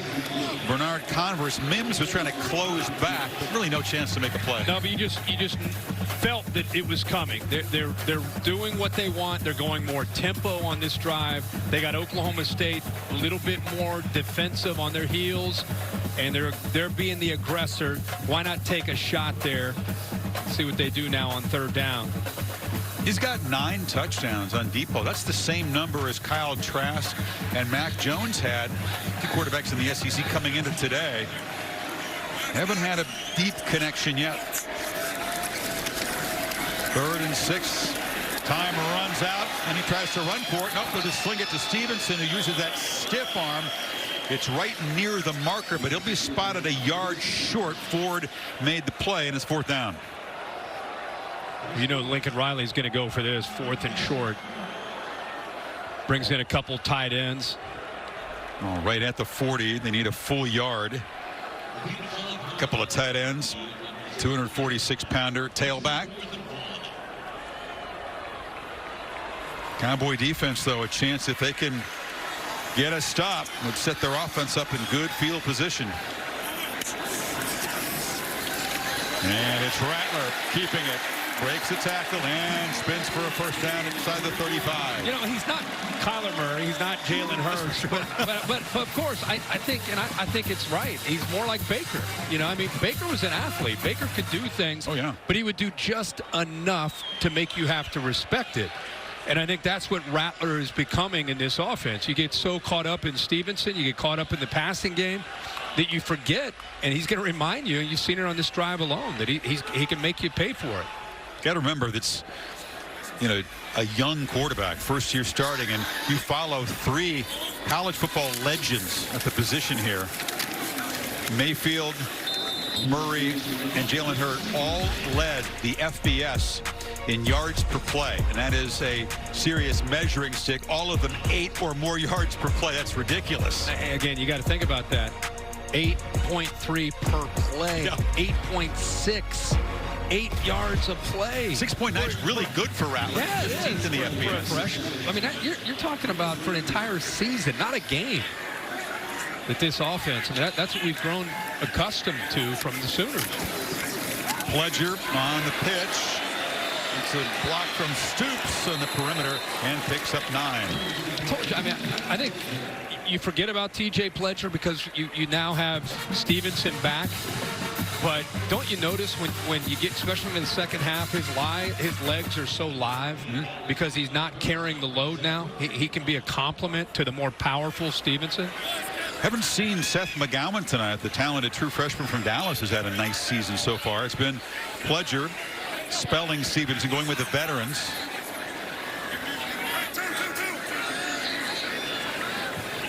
Need a yard on this 3rd down. Little wrinkle here. It's a direct snap.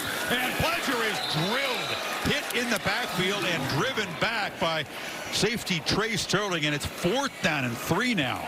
Well, good job by the defensive line occupying all the offensive linemen. But right here, Sterling, a veteran, does a nice job staying outside and then is able to sneak in underneath the block there of Marquise Hayes and makes a big play there on 3rd down. So Burkich on to attempt a field goal. That is an enormous stop for this Cowboy defense as they try to stay within striking distance. Burkich from 43, and he missed it. Slid wide right by a foot. So Oklahoma State gets the big stop on 3rd and short. Missed field goal. Still a 14-point game.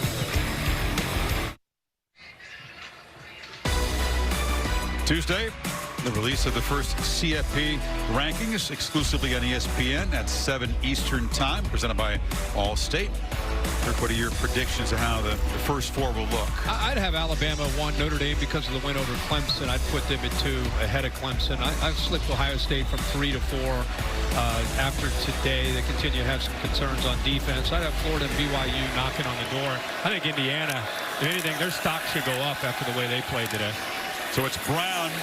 We'll see if Hubbard, who did grab his helmet and seemed to change his mind in that last offensive series by Oklahoma. Holly, any idea whether Hubbard has rethought his opinion about giving this game to Brown? Yeah, he keeps fussing with that right ankle and putting weight on it, pushing off on it. And I saw him grab his helmet and say, okay, I might try. Like, he's really fighting through it right now. He wants to be out there. Adrenaline is a powerful painkiller, isn't it? Yeah, absolutely. But as a tailback, it's tough to have one of your wheels hurting you like that. Brown, and just another slow developing play. Look at him work hard. Weibo able to wrestle him down. Here's what happened to Hubbard on that incomplete pass short time ago, aggravating that ankle injury. Took the hit from Fields. Awkward looking. Yeah, you can see him grimacing right away. When you come into a game and it's already hurting, you're doing everything you can, you know. And we saw this even at times in the Kansas State game. He'd come in for a possession. He'd go out for a few possessions, just doing the best he can and limit the amount of carries and the wear and tear that he has on it, but bring him back in on 3rd and short. Yeah, it's a big play here. Time leaking away in the 3rd quarter. Cowboys need 1. Play clock winding down. Illingworth better hurry. Now they're going to have to take a timeout, I think. Now, Hubbard noticed the play clock. His quarterback did not. And they were able to get the timeout. That's a veteran running back saying, hey, this is a big play. Let's not make it 3rd and 6. Let's spend the timeout right here. We talked about this rivalry and Mike Gundy's lack of success as an underdog against the Sooners here, and his team has shown a bunch of character. You've been impressed the way this game started. 21-0 in a heartbeat. You thought, uh-oh, here we go. Sooners might score 60. Cowboys have done well, I think, to hang around here. They have, and not to mention you've got offensive line injuries where they had to reshuffle things, which has been a problem all year. And you lose your quarterback who brings mobility when you're losing the fight at the line of scrimmage. And so now you've got Illingworth back there who's very efficient, is throwing the ball when he has time. But I hate to keep bringing up the streak that you brought up. What is he, one of his last, like, 13? Yes. Whatever it is? Yes. On 3rd and 1. A running play seems likely. This is Ford back, or Brown, excuse me, back in the game, and he's able to work for a 1st down. You know, one of the things that you can do when you're losing that battle up front is try to go even a little faster with tempo. Try to wear down that defensive line, but with Illingworth in there, you're not necessarily seeing that as an approach at this point with Mike Gundy. But they've thrown a lot. I keep saying they're throwing a lot of things out in the flats. I think they're going to try to start attacking downfield more. Illingworth looked downfield, and now we'll just fire it over the head of Wallace and into the bench. It's been hard to find open receivers. Benito pressuring him that time again. Yeah, and that was good coverage. That play took a long time to develop. You know, we haven't even barely called Dylan Stoner's name tonight. I mean, I don't want to put everything on Wallace's back. Stoner's got, you know, I think 3 targets. I don't think he's made a catch tonight. But he's a really good weapon, not to mention 8. Braden Johnson. So they have people that can win one-on-one. Just can't find them. Yeah, only 6 completions. Cowboy quarterback 6 for 24. Deshaun Jackson, not that one. The junior running back is in the game. And pressure again. And just leaning back and throwing into the bench. That time it was Isaiah Thomas taking his turn at pressuring the quarterback. 4th down. Again, you're getting pressure from Thomas. It's same stunt where they love to mix things up where you get here and you go here. Effective communication up front and just use athletic ability and quickness to be able to affect the quarterback. And I think right now as a young quarterback, Illingworth is very in tune with the pass rush and looking down at that pass rush. No mistake, 3rd and 10, not 4th down, so they'll have a chance here. That's number 16. The quarterback was inside the tackle box, and there was not a receiver in the area. Lost it down from the spot of the pass. You got the tackle box shaded, and he's been kind of flirting with intentional grounding tonight. Yeah, that's time they got him. Yeah, I think Woods, the tight end, see on the left, 89. That's about the only receiver that's even remotely close to the football. But he was inside the tackle box area and just threw it. That makes it a really comfortable 3rd and 18. Jackson is still the bat. They get it out very quickly. Wolf slammed down way short of the 1st down. And now it's 4th down. Washington stopped them. Boy, Alex Grinch has got to be so proud of what this defense is doing tonight. You say whatever you want about, you know, Oklahoma State, their offensive line issues. You got a backup quarterback. You know, he's trying to build pride within a unit. 2nd year in this system. He came over from Ohio State, and you can see a big time difference in the attitude and the energy of this group. Mr. Grinch. Crew has played well tonight. Mims, fair catch at the 20-yard line. 2:04 to play. 2:02 now in the 3rd quarter. To Kevin and Gandhi. Chris, Georgia can't run in Athens. Mark, it's the JT Daniels show right now. It sure is, and this is on 3rd and 20. There's no excuse for the defense to get beat over the top, but there he goes. Almost outruns JT's arm. 4 touchdowns. This one to Karis Jackson, 31-24, Georgia over Mississippi State. Back to you guys. Georgia fans have been waiting to see the former USC Trojan and quarterback, and they're getting a look tonight. Yeah, coming off that ACL, they just wanted him to be comfortable and confident with the knee until they put him out there. Obviously doing his thing. He has got some arm talent. Can certainly sling it when the wheels are healthy. Sooners trying to get things going here. This is Stevenson. Had a drive going the previous possession, but got stuffed on that 3rd and 1. Good push up front by that offensive line on that 1st and 10. Just getting Oklahoma State running sideways allowed Stevenson to make a good read. He has the option to either follow them and go out around to the left or cut back underneath, which is exactly what he did there. Ramondre's really had to earn it tonight. They're doing a good job on him, holding him to under 3 yards per carry on his 17 tries. He's got it again on the pitch. Block on the edge. 1st down. Muscled out across the 35. Let's watch what's tough about dealing with this offense. When you have counter action and then you end up, instead of running this way, you go back the other way. Watch the linebackers from Oklahoma State. Watch them see the guards and they start to move that way. Now it gives you just enough room for Stevenson to be able to outrun him. They're keying those guards. They see the guard and tackle polling. They're assuming it's a counter play one way. Instead, Lincoln Riley goes back the other way. Stevenson 5 touchdowns in the 2 games since his return, but definitely a focal point for this Cowboys defense so far. He's got it again, and they pop him, but he falls forward for 8. Again, I can't say enough about this guy. You know, everything he went through, he had dealt with suspension, kept his confidence. You talked about how he worked on the scout team, stayed in shape. You know, he's at 246. He could easily get out of shape if he didn't work hard. And his body lean, how light he is on his feet, and then he can lower his shoulder and run through you with that size. Cerritos College, where he came from in LA, has produced a lot of stars in various sports. Jeff Tedford's alma mater, Joe Gibbs, alums all over the place, baseball, football. Final 10 seconds of the 3rd quarter.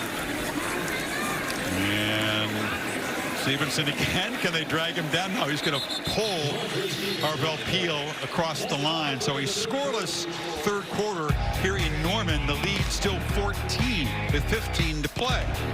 Back after this message and a word from your local ABC station. And Spencer Sanders, with the helmet on, throwing. Unclear if he's going to come back in when Oklahoma State gets the football back, but Illingworth does not have his helmet on. Just 2 for his last 15 pass attempts. The freshman's had a tough go, and perhaps the medical staff has now cleared Sanders to return. It would appear that way, Kirk. He looked pretty intent warming up there. Meantime, the Sooners have a 1st down, trying to find the end zone for the first time since the first 9 minutes of this game. Since then, just a couple field goals, then a run of 3 and outs. Scoreless in the 3rd quarter.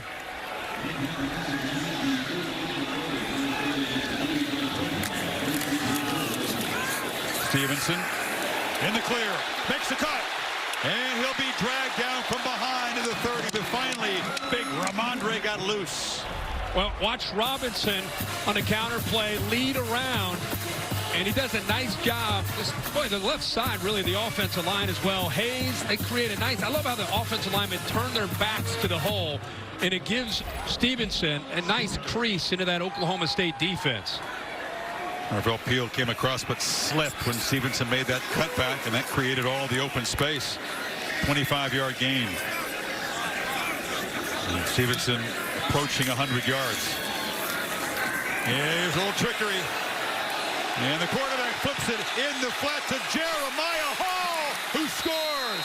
Oh, Lincoln Riley dialed something up, and the Sooners back in the end zone.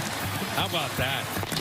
I mean, they catch your attention because Rattler steps aside, and you're thinking, oh, they're going to run the ball with Stevenson. I mean, he's over the left guard here. They go direct snap. They're going to bring a receiver. You think they're going to maybe hand it off, but instead, He fakes it, and now you're going to put this defender in a bind, because what are you going to do? You're going to stay with Hall, or you're going to take the cornerback, Rattler, steps up to Rattler, and Hall's all alone in the flat. That was a fun one. If the defense doesn't spot that the quarterback's lined up over the guard, they're certainly not expecting that. So Rattler, an unorthodox way to have his third touchdown pass tonight, and Oklahoma stretches the lead back to 21. The quarterback knew it right away, signaling touchdown early.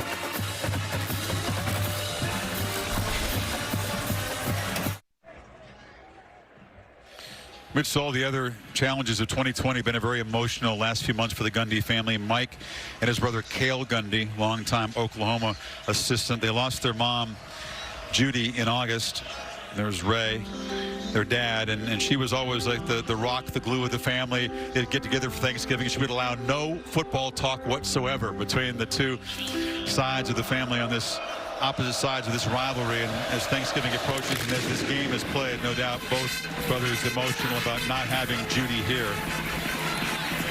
Johnson on the return is knocked down. More on the Gundy family story in a minute, but here's the All-State bus. What's your All-State protection spotlight today? Well, I think you got to look at what we've seen from this defense of Alex Grinch, doing a really good job of getting that pressure early in this game. What an incredible play we saw early by Agwebu, and pressure on the outside by not only Perkins but also Benito. We actually saw Sanders go out of the game for most of the game since that hit, and now the first snap since that play right there. And he's looking to throw on the run, flips it, and it's complete. And the catch is made by Logan Carter, and a spark for this Oklahoma State offense. Mike was saying that he and Cale have houses on the same lake. It's about an 8-minute boat ride away. They never talk football, but they spent a lot of time together in this quarantine year. Really, more time than they ever can spend in an off season. Juggling catch made again on the slant, and Sanders has sparked this offense. Johnson on the catch that time. Yeah, he sparked it because he's your guy, right? He's your starting quarterback. It's who you came in. He's a competitor, but also because of his skill set. He can throw it, but as you saw, he can also get outside and get away from some of that pressure. All of a sudden, they can play fast now.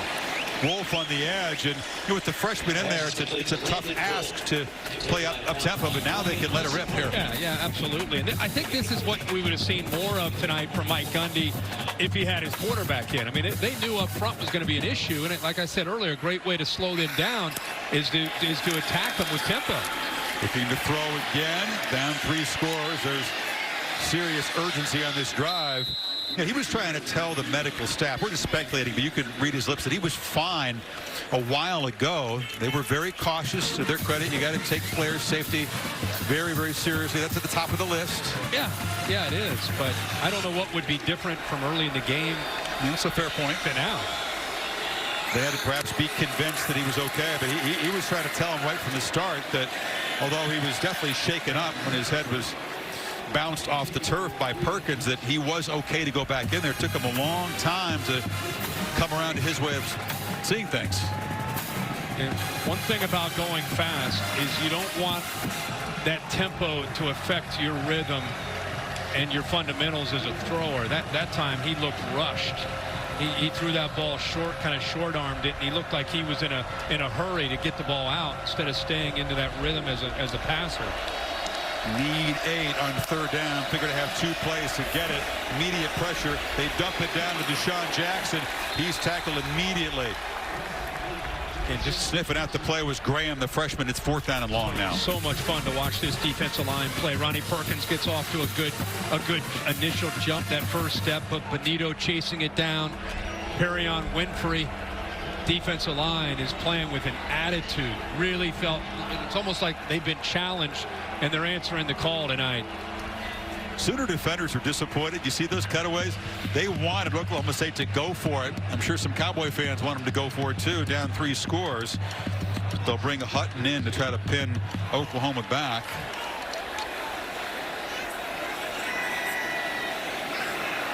Clock expires. They'll give them 5 more yards to work with. I think if they had any kind of positive yards on that 3rd down play, Gundy would have considered going for it, right? Prior to the snap. I'm surprised he's not, game, Frank. I was going to say. 5-yard penalty. Still fourth down. Down 21. I don't know if you're going to stop Lincoln Riley's offense anyway. What the heck do you have to lose? Yeah, you're down 21. You do the math. You need you need 3 stops, right, to get back in the game. 3 touchdowns. Yeah, the stops are hard too. Oklahoma figures to kind of grind away with the ground game. Hutton tries to knock it dead, and that is flawless execution. Fielded on one hop by Stoner down there, so the Sooners will have it at the 1. 11:52 to play.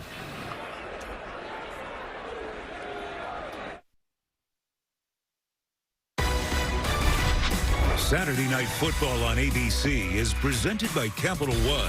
What's in your wallet? In part by Pacific Life. More than 150 years strong. Trust in your tomorrow. And Burger King. Mix and match 2 of your favorites on the BK app for your chance to win a PlayStation 5 console. Pacific Life game summary, quarterback comparison. Again, 2 Spencers. Sanders knocked out in the first quarter. Return to the last possession. Rattler's been solid. Kind of a little trickery touchdown pass. One of his 3 tonight, 15 of 22. Got to be careful here. Sitting on a 3-score lead, but backed up at the 1-yard line.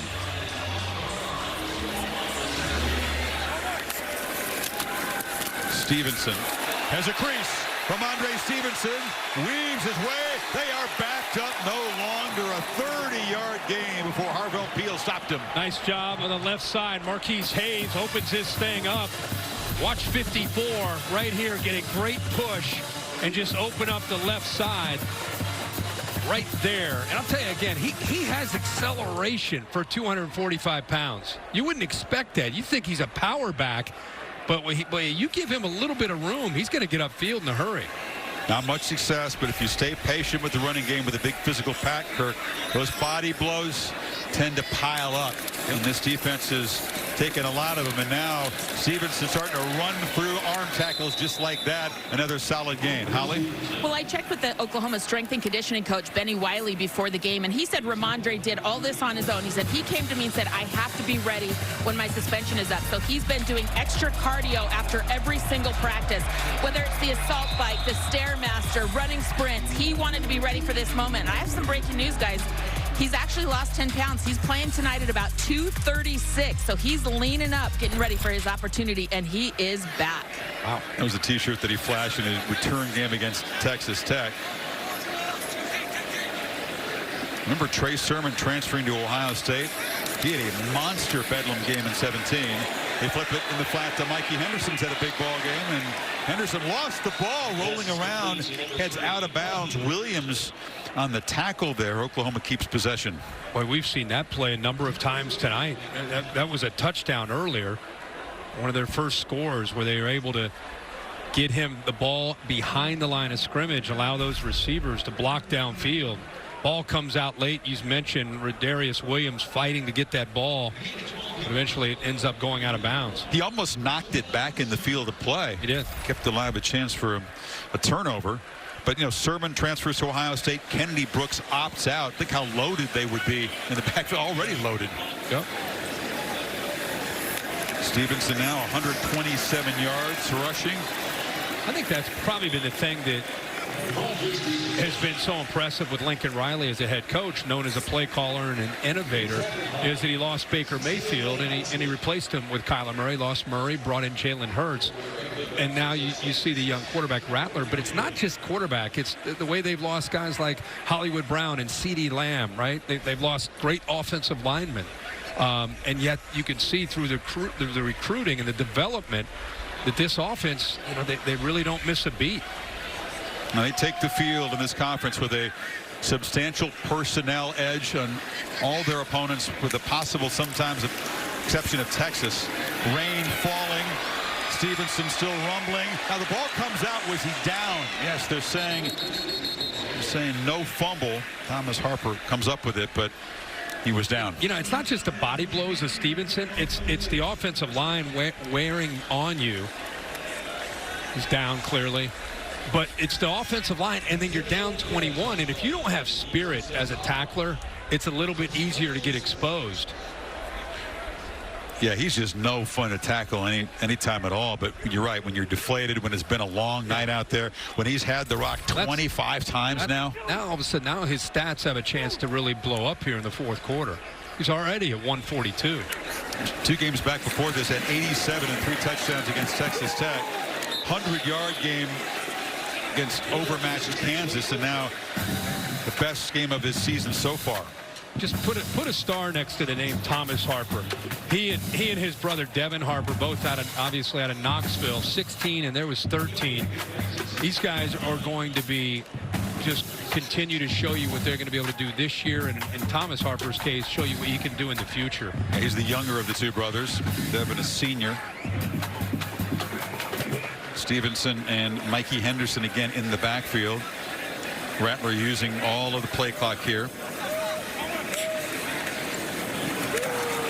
This is why you wonder about the decision to punt the ball. Look, I mean, they're 3 touchdowns behind, a long way to go. But to kick it back to Oklahoma, even though they began from the 1, just grinding away on the clock now, moving the ball behind that offensive line and Stevenson. Yeah, the clock's your biggest enemy when you're trying to fight back in the game. They've already chewed up over 4 minutes of clock. Already moved it 61 yards. It's a 3rd and 11 here. Unlikely they'd try a field goal from this position on the field if they can't gain yardage on this play. Once again, the play clock just about used up, and they hand it off to Pledger. Pledger spinning. He got close to the marker, stopped 3 yards short, and it's 4th down. Offense staying out there, of course. The 1-2 punch.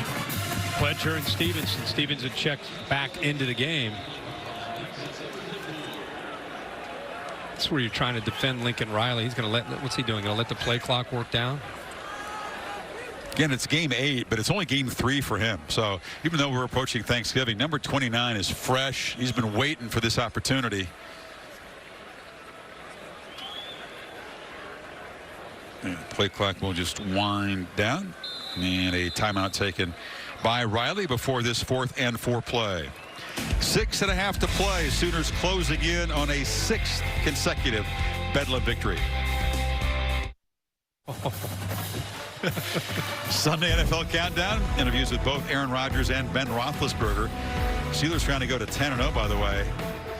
And big favorites over the Jaguars. Keep an eye on these Steelers this year. We have the good fortune to call their opener against the Giants Monday night. By the way, good one. Rams and Buccaneers very much in the playoff mix. Yeah. You think at the time, did you pick them as a Super Bowl team? I did. I said it during the broadcast that they were a Super Bowl contender. Week 1 against the Giants. I tried to tell you. No, I'm just saying. I mean, with that defense and Ben back healthy, how could they not be, right? 4th down, Rattler back pedals and lobs it wide open. Weiss for the touchdown. That was a nice little call after the timeout on 4th down, and the party is on in Norman. That's the thing. You got to defend Lincoln Riley.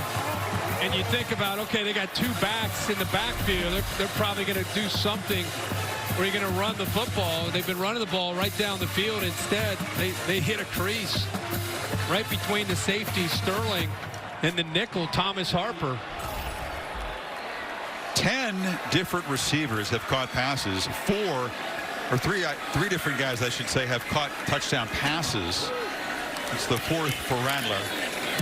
99-yard march in 5:24. Well, you've really got to recognize the job that we've seen tonight from Rattler. 4th touchdown, playing with poise, providing leadership. Sooners up big.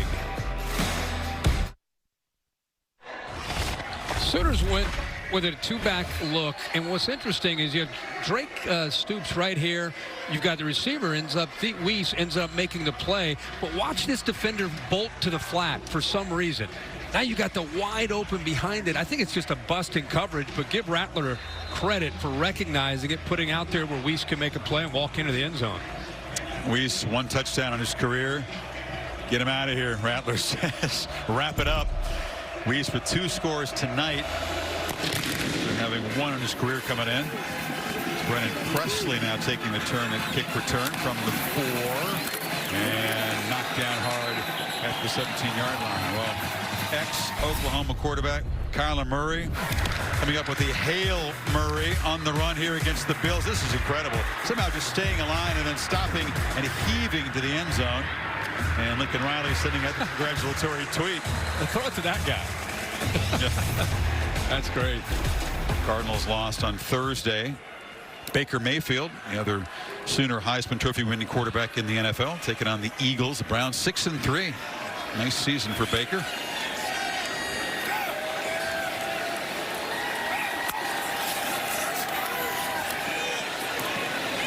Those owner trying to make an impact, or a couple of catches late.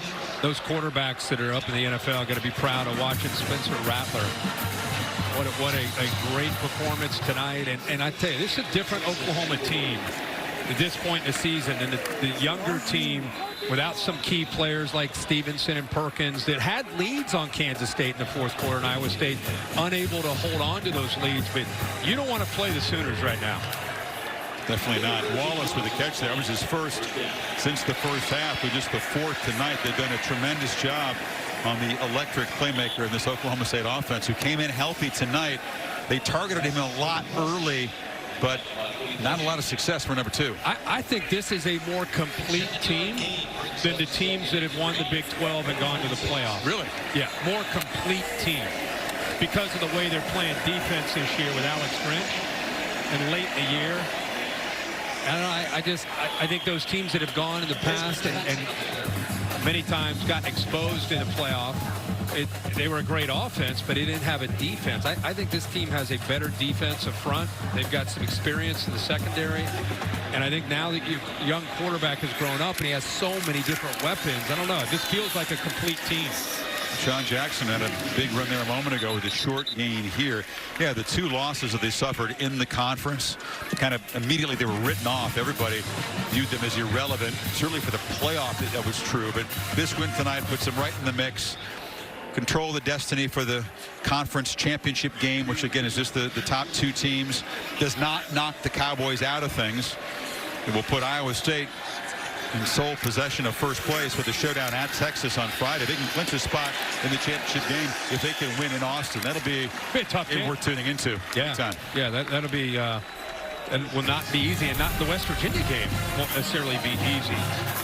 Oklahoma State has that makeup game against Baylor pushed back to December 12th. The conference championship game was initially scheduled for that date. Now it's going to be played in Dallas on the 19th.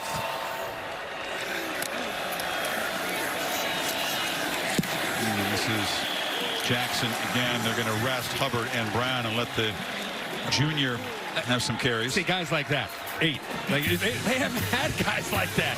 They've not had, I mean, they've had some good players, but Winfrey can win. I mean, they've got guys that can win one-on-one across the entire defensive line.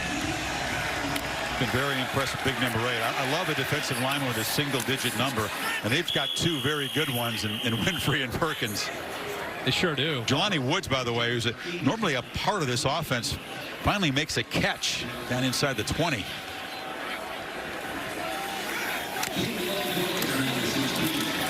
And Sanders on the slant, nicely broken up. That was a nice play. Bradley Hiles, let's give him some credit. Yep. We ride him when he makes boneheaded decisions. That was a nice broken up pass there. Yeah, he did a really good job of sensing when the ball might be coming, and he just got his left hand in there. And see, that's why he's on the field. He's got knowledge and experience, and he's a playmaker. He just has to control his emotions. Sanders scrambling, trying to stay alive, and just has to throw it away. Cowboys playing for some pride here now, trying to tighten up the margin in the last 4 minutes. They'll have to go back to work. Got to stay healthy. Got to get Hubbard closer to 100%. And again, still very much in the mix. They had the win over Iowa State, so they need the Cyclones to stumble a bit. They'd have that tiebreak. Well, who is their game next week? I'd be a little leery of that game emotionally. Who is it? They get Texas Tech here in their home finale, then at TCU at Baylor. Well, I think that Oklahoma State, when you lose a rivalry game like this, and you think this is the year we control our own destiny, it could take a toll on you, not just tonight, but the next week. Good point. Sanders in traffic, slings it to the end zone, and it's incomplete, and a flag comes out. Fields was defending D. Anderson. I can't believe it. Shake of the head. And I think there was a little smile behind the mask there from Riley. Kind of a rueful smile on the call here. He grabbed him on the arm. Right as the ball was about to get to him. Pass interference, defense, number 10. The foul occurred in the end zone. It'll be first down at the 2-yard line. Fields, a really solid teammate, one of the vocal leaders. A pleasure to talk to him this week. Yeah, you see him grab onto the arm. Sanders doing a good job just to hold on to the ball and just long enough to be able to get it out. He's like, come on, give it to me. The flag was coming out before the point, I promise you.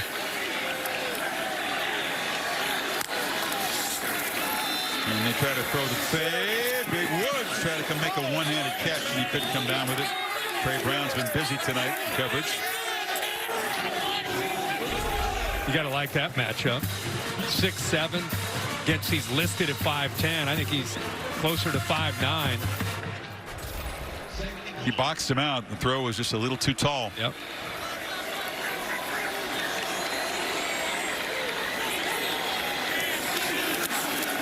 And they try the same thing, and the same result.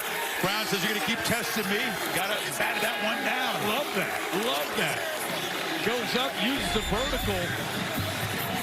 May used his arm to help him go up into the air. Uses his arm to push off of Woods to get into the air, but give him credit for his fight out there. They leave him out there on an island by himself against a 6'7" target. Go for it again here?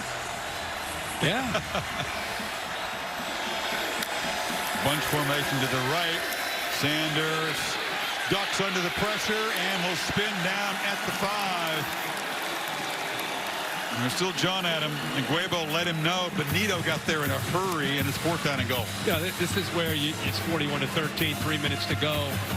What's the big deal? But no. If you're an Oklahoma Sooner defender, you're doing it's like 0-0 right now. Doing everything you can to keep him out of the end zone. Grinch said, I don't know if we have the best defense in the conference, but we, quote, damn sure better have the best defense in the state. And they came out with a point to prove tonight.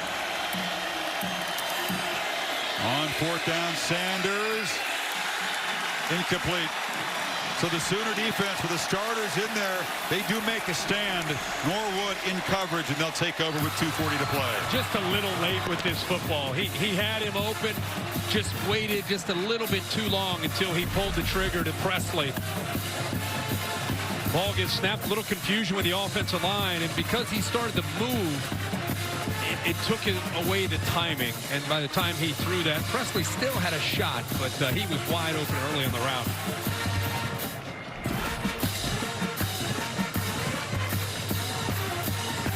So Riley's going to go to 4-0 in Bedlam games.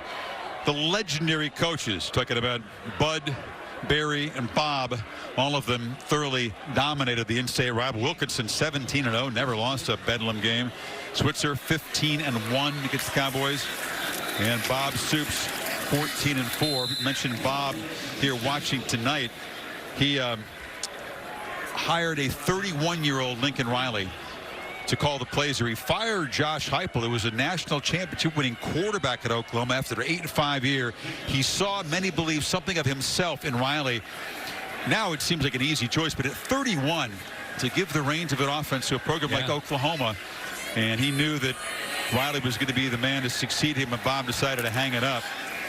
And Lincoln, hard to argue with what he's been able to do in his years as the boss here in Oklahoma. Are you kidding me?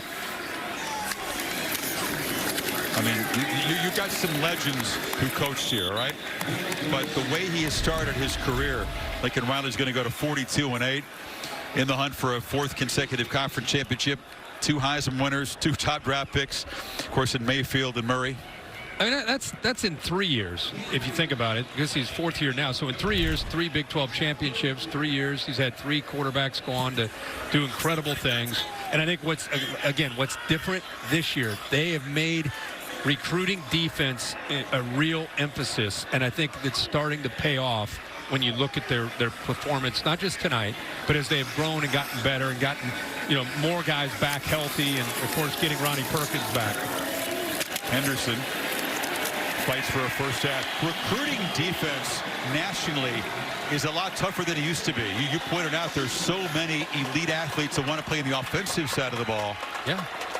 Yeah, I mean, when you turn on any game, really, it's hard to find really sound defense that's being played. So when you watch a game, when you see it, it really stands out. Tonight was a tremendous effort on that side of the ball. Alex Grinch deserves a lot of credit. We're talking a lot about Lincoln Riley, but Alex Grinch creating a culture on that side of the ball. OU's known for offense.